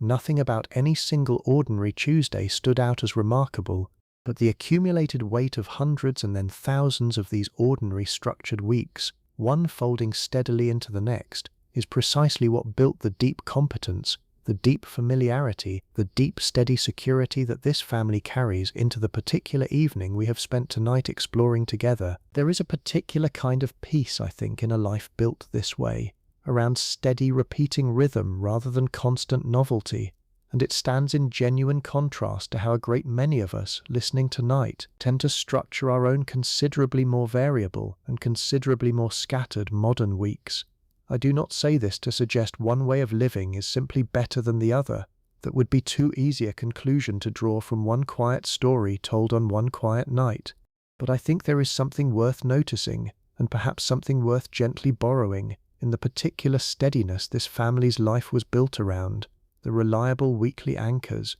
the accumulated comfort of pattern repeated faithfully across years. The fire in the hearth continues its slow, patient burn beneath the ash, giving off just enough heat to keep the room comfortable through these deep, quiet hours. Somewhere past the shuttered window, the sky has begun, almost imperceptibly, the first faint suggestion of the change that will eventually, hours from now, become dawn, though it remains, for a good while yet, still fully and completely night. Robin shifts slightly in his sleep, murmurs something entirely unintelligible, and settles again without waking. Alison beside him sleeps on undisturbed, her earlier half-formed thoughts of Cecily and village boys and dried herbs long since dissolved into whatever dreams have claimed her for the remainder of the night. Old Joan's breathing has settled into the particular slow, steady rhythm of deep, genuine rest, her spindle resting quietly on the small shelf beside her cot, waiting patiently for morning and for her steady, practiced hands to take it up again. And Watt and Edith sleep on together, close and warm beneath their carefully woven blankets, the particular hard-won piece of a good harvest and a settled household resting easily over both of them. Let me tell you about one more household object before we close this out properly. A small thing, easy to overlook, that I have saved for last on purpose, because I think it captures something rather lovely about how this family holds its own history close. Tucked into a corner of the iron-banded chest, wrapped in a scrap of soft linen, sits a small collection of what Old Joan calls, simply, the keepings, a handful of objects with no practical use whatsoever, kept purely for the memory each one carries. A lock of hair, dark and fine, from Watt's father, cut and saved by Old Joan in the days following his death, a small, private piece of grief she has carried quietly for over a decade now, a single, oddly shaped pebble that Watt found as a boy and kept for reasons he can no longer fully explain even to himself, except that it has simply always been kept, passed from one storage place to the next across every household move and reorganization of his entire life. A scrap of Edith's wedding gown, cut deliberately from an inner seam where its absence would never show, tucked away on the very night of her own wedding by her own mother, a small tradition passed down through at least 2 generations of women in Edith's family before her. These keepings served no purpose at all beyond memory itself, and in a household where nearly every object earns its place through genuine daily usefulness, this small collection of purely sentimental things stands out precisely because of how unusual that purposelessness is. Old Joan adds to it occasionally. Edith has added to it twice now, once for each of her children, a small lock of hair from each of their first haircuts, tucked carefully away alongside her mother-in-law's own quiet collection of memory.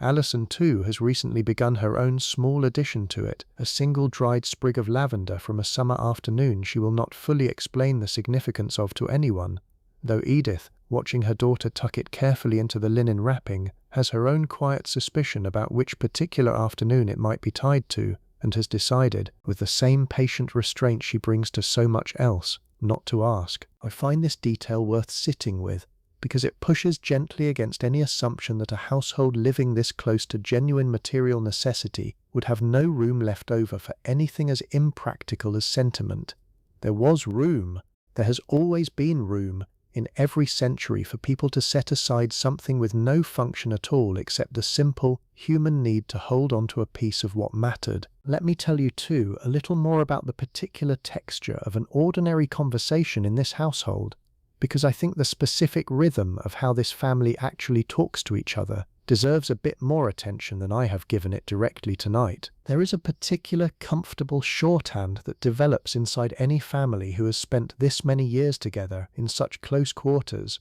half-finished sentences that the listener completes automatically, private jokes referenced with nothing more than a single repeated word that carries an entire remembered story behind it. Old Joan has only to say the word goose in a certain tone, and the whole family dissolves into quiet laughter, referencing an incident from several summers past involving an escaped bird, a furious neighbor, and Watt's genuinely heroic, if ultimately unsuccessful attempt to recapture it, a story so thoroughly worn smooth through repeated retelling that its precise original details have long since become considerably less important than the shared, reliable pleasure of retelling it at all. Alison and Robin have their own private language too, developing gradually the way siblings' private languages always do. Certain phrases and gestures that mean something specific only to the two of them, occasionally deployed to Edith's mild, affectionate exasperation when she catches the two of them communicating in some code she is deliberately not being let in on. She remembers doing exactly the same thing with her own younger brother, decades ago now, in her own childhood home a few villages distant, and there is a particular warm nostalgia in watching her own children build the same kind of closed, private sibling world she once built herself. Conversation in this household, in other words, is rarely the tidy, complete, fully articulated exchange you might picture from a formal account of medieval life. It is messy, interrupted, layered with years of shared reference and private meaning, exactly the way conversation actually works inside any family who has genuinely lived a full life together, in any century, under any circumstances at all. Half a sentence trails off because everyone already knows how it ends. A single raised eyebrow from Edith settles an argument between the children more effectively than any lecture ever could. Watt's low, quiet hum, wordless and entirely unremarkable to anyone outside the family, means something different depending on its particular pitch and length, a whole small vocabulary of contentment and consideration and mild disagreement that nobody ever consciously taught anyone else, and that everyone in the household simply, gradually came to understand. Let me offer you one final quiet image before we properly close this story out, something Edith herself thinks of occasionally on nights like this one, though she has never once tried to put it into words for anyone else to hear. She thinks, sometimes, of this house continuing on long after she herself is gone from it. Alison perhaps raising her own children in a household not unlike this one, some version of this same hearth still burning, some version of this same rhythm still turning through its same seasons, long after her own particular part in it has ended. It is not a morbid thought, not as she holds it. It carries, instead, a particular kind of quiet comfort, the sense of being one small connected link in something considerably larger and more durable than her own single lifetime, a household and a way of living passed carefully forward, generation after generation, each one adding its own small accumulated wisdom to what came before, the way she herself is only now beginning to add her own careful herb knowledge to whatever Alison will eventually pass forward in her own turn. There is something in that thought that steadies her on the rare nights she finds herself dwelling on it at all, a sense that this particular ordinary life, however modest it might look from the outside, however little of it will ever be written down or remembered by anyone beyond this immediate small circle, still matters, still counts, still contributes something real and lasting to a chain of ordinary lives stretching backward through generations she never knew, and forward through generations she will never meet. I think that is, in the end, a genuinely lovely note to leave this family resting on, this particular blend of rootedness and continuation, this quiet trust that an ordinary life, lived well and lived carefully, carries its own kind of permanence, even without a single written record to preserve it. There is one more thread I want to gently pull on before we finally let this night close around this family completely, and it concerns Old Joan again, because I find myself, the more I sit with this household, drawn back repeatedly to her particular corner of it. Old Joan was not always the calm, settled figure spinning by the fire that we have spent so much of tonight watching. Her own youth, by her own occasional half-offered account, carried its own real difficulty, a hard early marriage, and a stretch of genuinely lean years early in her own married life, when the harvest failed badly 2 seasons running, and the household came closer to real hunger than anyone in this family likes to discuss openly even now, decades later. She does not speak of these things often, and when she does, it is always briefly, almost sideways, a single sentence dropped into a longer story before she moves quickly on to something lighter. I mention this not to trouble the calm we have built together tonight, and I want to be careful here, because these are old griefs, softened by decades of distance, not raw wounds she carries actively now. I mention it because I think it adds something true and important to the picture of who Old Joan actually is, this woman who tells Robin gentle stories about foxes and millers by the fire each evening, this woman whose steady, calm presence reassured Edith so completely during Robin's frightening fever those years back. That calm was not given to her easily or automatically. It was built, slowly, across a genuinely difficult younger life, tempered by real hardship into exactly the steady, grounded presence this household now relies on so completely. She would say, if pressed, and only if pressed rather gently, that a person simply learns, eventually, which worries are worth carrying forward and which are better set down along the way, a small piece of hard-won wisdom she has offered Edith more than once, in exactly those words, on exactly the kind of difficult evening that called for it. There is something worth honouring in that particular kind of strength, I think, the quiet, hard-won steadiness of someone who has been through genuine difficulty and come out the other side of it, not hardened or bitter, but softened, in her own way, into precisely the kind of calm, patient presence a household full of younger, less experienced people genuinely needs. The sort of steadiness that cannot be taught directly, only lived into, slowly, across years most people would rather not have to live through at all. Edith has said, more than once quietly to Watt alone, that she does not know how she would have managed certain difficult stretches of her own married life without Old Joan's steady example sitting right there beside her, a living demonstration that hard seasons do eventually pass, and that a person can come through them whole. Old Joan, for her own part, would likely wave off any such sentiment if it were ever said to her face, the same brisk, practical dismissiveness she brings to nearly everything. But I suspect, underneath that dismissal, she carries a quiet, genuine pride in exactly this, in having built, across a long and not always easy life, a household and a family that now leans on her steadiness the way a young tree leans on a well-established older one nearby.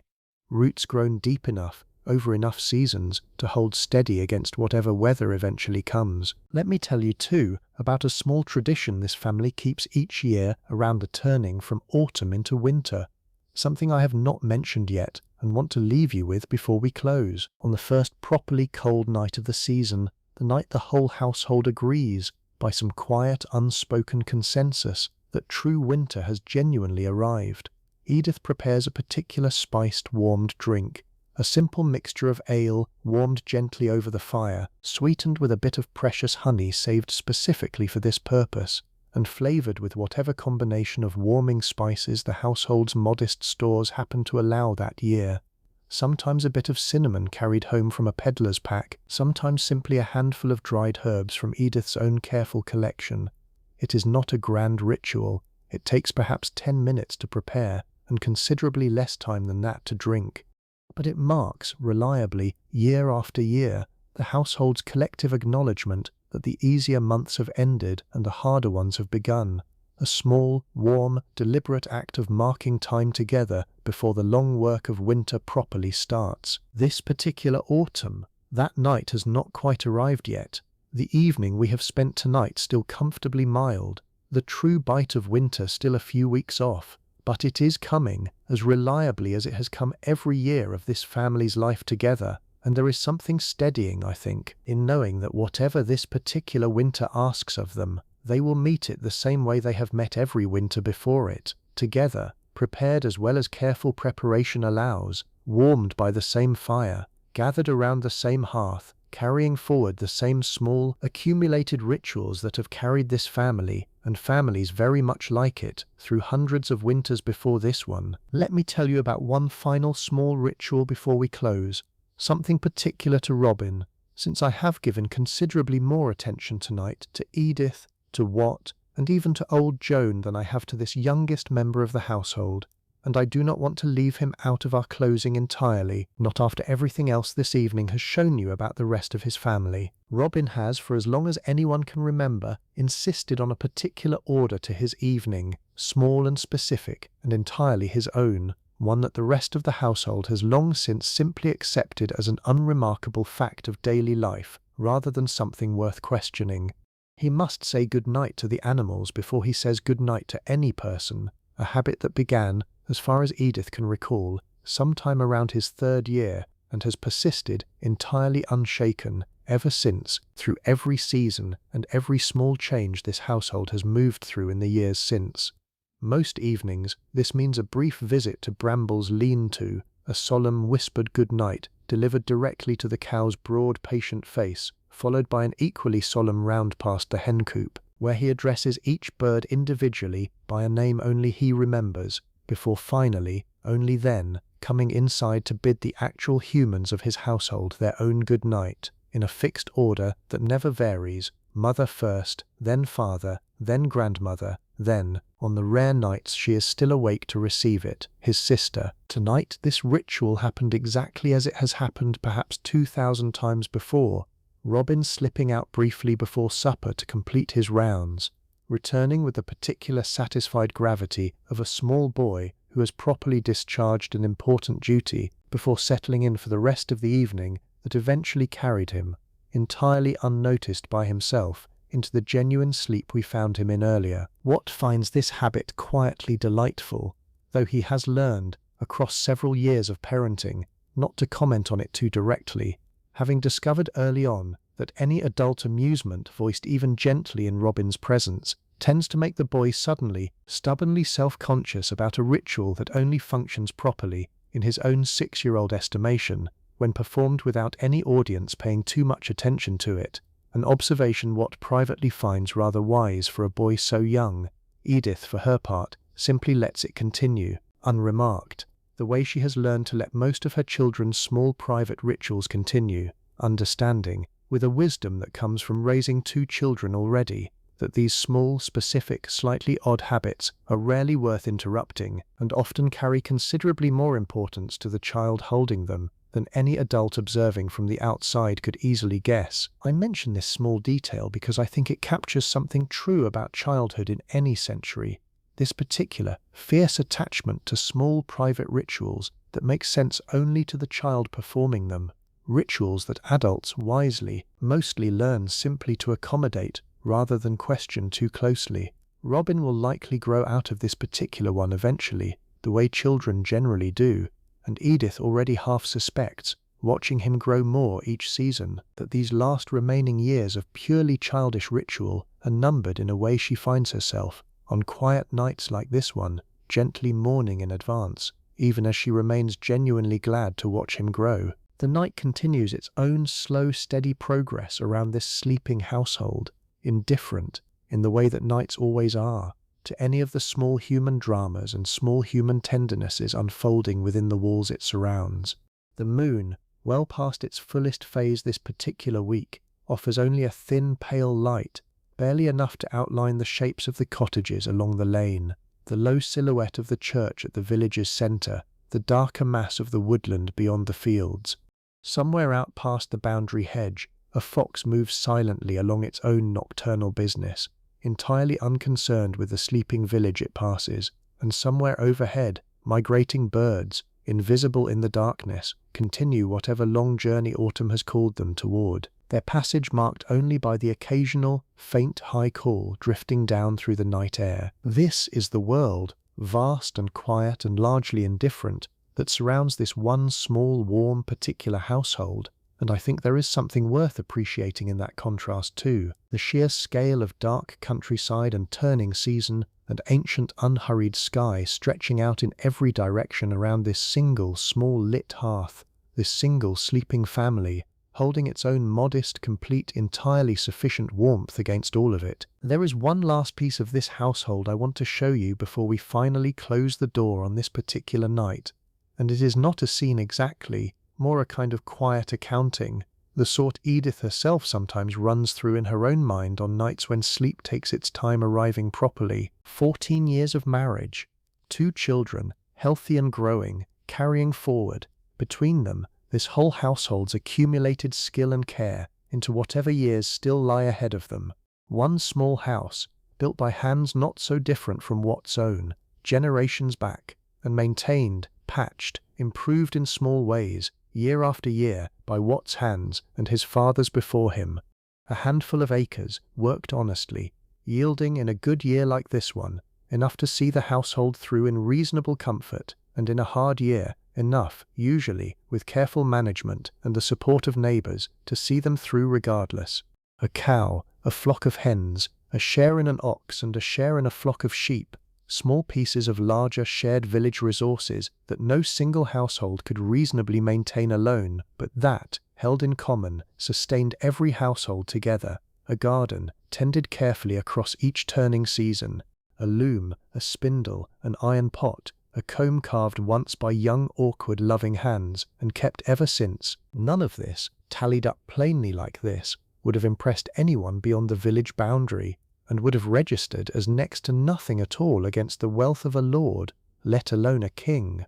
But within the actual, lived scale of this household's own world, it represents something considerable, a genuine, hard-won sufficiency, built patiently across 2 full generations of careful, skilled, unglamorous labour, sustaining, tonight, 5 people sleeping warm and safe and well-fed through an ordinary autumn night, with reasonable confidence that the coming winter, whatever difficulty it inevitably brings, will not overwhelm what this family has so carefully built. I think there is a kind of quiet, sturdy dignity in that accounting, one that I hope has come through clearly across everything we have explored together tonight.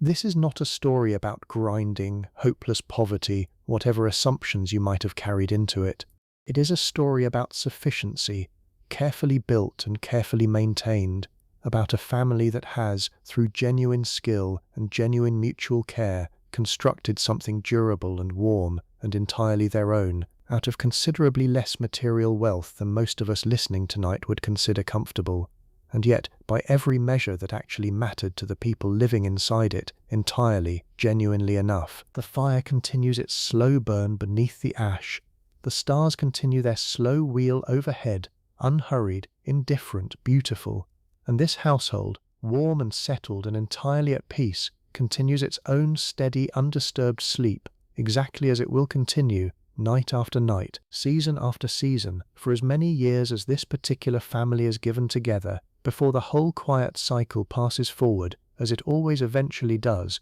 to whichever of these children eventually takes up the hearth themselves. Let me linger just a moment longer on the particular smell of this house, because scent, more than almost any other sense, tends to carry memory most powerfully, and I want you to hold this room fully in your senses before we finally let it go for the night. Wood smoke, first and always, the underlying constant scent that permeates everything in this household, worked so thoroughly into the wool blankets, the wattle walls, even the family's own hair and skin, that none of them notice it any longer at all, the way you stop noticing your own home's particular smell after living inside it long enough. Beneath that, the sweet, faintly grassy scent of the fresh rushes scattered across the floor, strongest near the door where Edith laid the newest layer only a few days past. The lingering, savoury ghost of tonight's supper, bread and cheese and the reheated pottage, still faintly present in the warm air near the hearth, drying herbs from the rafters above the bed, a complex, layered scent, sharp and green and faintly medicinal, that Edith herself finds deeply, specifically comforting, associated as it is with years of careful, competent care for the people she loves most. And beneath all of it, faint but unmistakable, the warm animal scent drifting in from Bramble's Lean to next door, earthy and familiar, a smell that would likely register as strange or even unpleasant to modern noses conditioned by candles and cleaning products, but which this family experiences simply as one more thread in the entirely ordinary, entirely comfortable scent of home. I want you to imagine breathing that air now, slow and easy, the particular layered scent of an entire household's accumulated daily life, wood smoke and rushes and bread and herbs and warm animal breath, all of it settling gently around you the way it settles every single night around this sleeping family. And I want to leave you, finally, with the particular quality of light in this room at this exact hour, because it is, I think, the loveliest image I have to offer you before we close this story out completely. The fire's last visible glow, banked low beneath its covering of ash, throws almost no direct light at all now, simply a faint, deep orange suggestion of warmth radiating softly from the center of the room, barely enough to outline the sleeping shapes scattered across it, barely enough to catch, here and there, a small glint of reflected light off the iron pot on its shelf, off the corner of the banded chest, off the smooth wood of Old Joan's resting spindle. It is, in every sense, an entirely ordinary autumn night in an entirely ordinary medieval household, unremarkable by any measure history usually bothers to record. And it is also, I hope you have come to feel across everything we have wandered through together tonight, a night worth genuinely knowing, worth genuinely dwelling inside, worth carrying with you now as your own eyes grow heavier and your own thoughts, like Edith's earlier, begin their own slow drift towards sleep. Let me tell you briefly one more thing about tomorrow, the morning that waits just beyond the edge of the night we have spent together, because I think it rounds this story out properly to know, at least in broad outline, what the next day holds for this family, even though we will not walk through it in any real detail tonight. Edith will wake first, as she always does, and uncover the banked embers, and the whole quiet choreography of an ordinary morning will begin again exactly as it began the morning we visited earlier. Pottage and bread, and the small business of readying 5 people for another full day. Wat will likely spend the day finishing the last of the harvest-related tasks, threshing perhaps, separating grain from stalk and chaff, a task that will occupy a good portion of the coming week, alongside the ordinary demands of a farm that never fully pauses regardless of season. Alison will help where she is needed, and steal what small moments she can for herself and for Cecily. Robin will complete his rounds among the animals, will very likely find some new small adventure along the stream with whichever friends he encounters, and will, by evening, be every bit as thoroughly and satisfyingly tired as he was tonight. Old Joan will spin and tell her stories and offer her quiet, accumulated wisdom wherever the day's small crises call for it. It will be, in other words, an entirely ordinary day, built from the same steady, reliable rhythm as the thousands of ordinary days that came before it, and the thousands more that will follow, each one distinct in its own small particulars, and yet fundamentally, comfortingly the same in its overall shape, the same household, the same land, the same accumulated skill and care, and quiet, steady love holding it all together. I find something genuinely peaceful in that predictability, in knowing that tomorrow for this family will look so very much like today did, and today looked so very much like yesterday, stretching backward and forward in a long, steady chain of ordinary days that together, somehow, add up to an entire full life, entire generations of full lives, each one building on the last, each one adding its own small measure of accumulated wisdom and accumulated love to a household that has already stood, in one form or another, for longer than anyone currently living inside it can properly trace. That is, I think, as good a note as any to finally rest this whole story on. Before I let you go fully, though, let me return one final time to something I mentioned near the very beginning of tonight's story, because I think it deserves to be echoed back here, gently, at the close, the way a good story often circles back to touch its own beginning before it finally ends. I asked you, at the very start of tonight, to forget whatever grim, grey picture you might have carried into this story about medieval peasant life, and I hope, across everything we have wandered through together since, the house and its careful construction, the hearth that never fully goes cold, Edith's quiet, hard-won herb knowledge, and the careful way she has begun passing it forward, Watt's patient thatching skill and his equally patient love, Old Joan's stories and her own hard-earned steadiness, Alison's growing competence and her small private friendships, Robin's serious devotion to his animals and his own small rituals, the whole wide web of neighbours and seasons and shared labour and shared joy that surrounds this one particular family. I hope that grim grey picture has been replaced now with something considerably warmer, considerably richer, considerably more true. This was never a story about hardship overcome, though there was real hardship in it here and there, honestly told. It was a story about an ordinary, good life, built carefully across generations, sustained through genuine skill and genuine mutual care, resting tonight in a warm, dark room 700 years away from wherever you yourself are resting right now, connected to you across all that distance by nothing more and nothing less than the simple, shared, entirely human need for rest at the end of a long day. Let that be the last image you carry with you into your own sleep tonight, this small, warm, quiet room, this good and ordinary family, breathing steadily together in the dark, entirely at peace, entirely safe, entirely sufficiently home. There is a particular kind of quiet accomplishment in a night like this one for a household like Watt and Edith's, an accomplishment so ordinary that none of them would ever think to name it as such, and yet I want to name it clearly, once, before we finally close the door on this story completely. Every person in this house went to sleep tonight warm. Every person went to sleep fed, properly and adequately, on bread and cheese and pottage prepared with real skill and real care. Every person went to sleep safe, inside walls built soundly, beneath a roof laid with real craft, in a village bound together by real, functioning, mutual care. Every person went to sleep too, known completely, by people who have shared every ordinary day of their lives with them, who understand their particular silences and their particular small rituals and their particular private hopes, in a depth that very few of us, scattered now across our considerably larger and considerably more anonymous modern world, ever quite managed to replicate, however many more conveniences and comforts our own considerably larger world has otherwise given us in exchange. That is not nothing. In fact, weighed properly, I think it might be almost everything, the actual irreducible core of what a genuinely good, genuinely sufficient human life actually requires,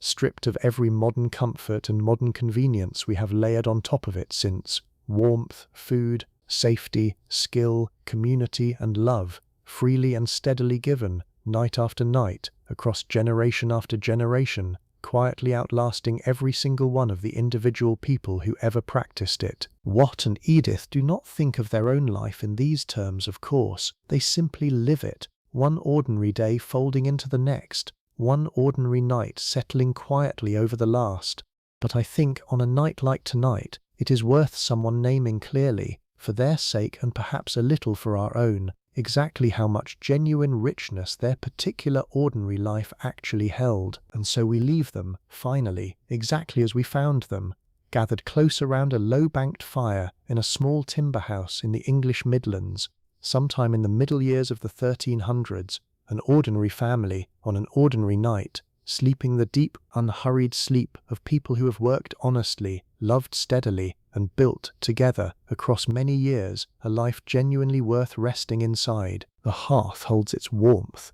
The roof holds its shape against the night air. The walls, wattle and daub and timber, breathe quietly around the sleeping family they shelter, exactly as they have breathed around this same household for longer than any single person inside them can properly recall. And somewhere above it all, the same wide sky that has watched over this village for centuries continues its own slow, silent turning, indifferent and beautiful, and entirely unbothered by the small, warm, complete world sleeping so peacefully beneath it. If you would like to spend more nights inside worlds like this one, there are other households waiting for you here, other centuries, other quiet rooms with their own fires and their own particular kinds of warmth, other families every bit as real and every bit as worth knowing as this one has been tonight.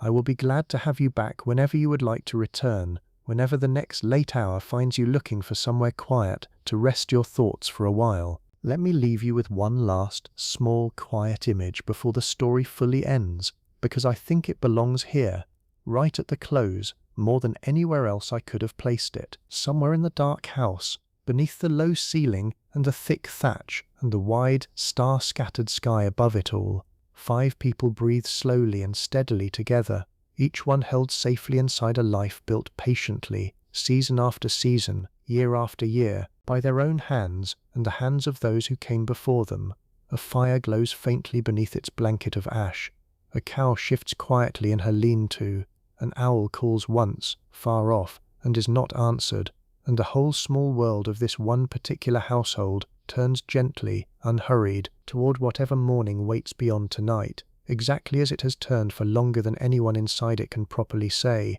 and exactly as it will keep turning, steadily, warmly, long after this particular telling of it has finally come to its own quiet close. I think, if you have made it this far into the night with me, through every season and every small character and every quiet, ordinary corner of this household's life, you are likely close to sleep yourself now, and I want to honor that properly rather than pulling you back into any more detail. So let me simply stay here a while longer, quietly, alongside you, saying nothing more elaborate than this. The fire is warm, the house is safe, the family sleeps soundly, undisturbed, exactly as they have every ordinary night before this one, and wherever you are, in whatever room, under whatever blanket, at whatever hour this particular night finds you, I hope that same warmth and that same safety and that same soundness have settled fully into you as well, carrying you gently now the rest of the way down into your own well-earned rest. There is a particular hour,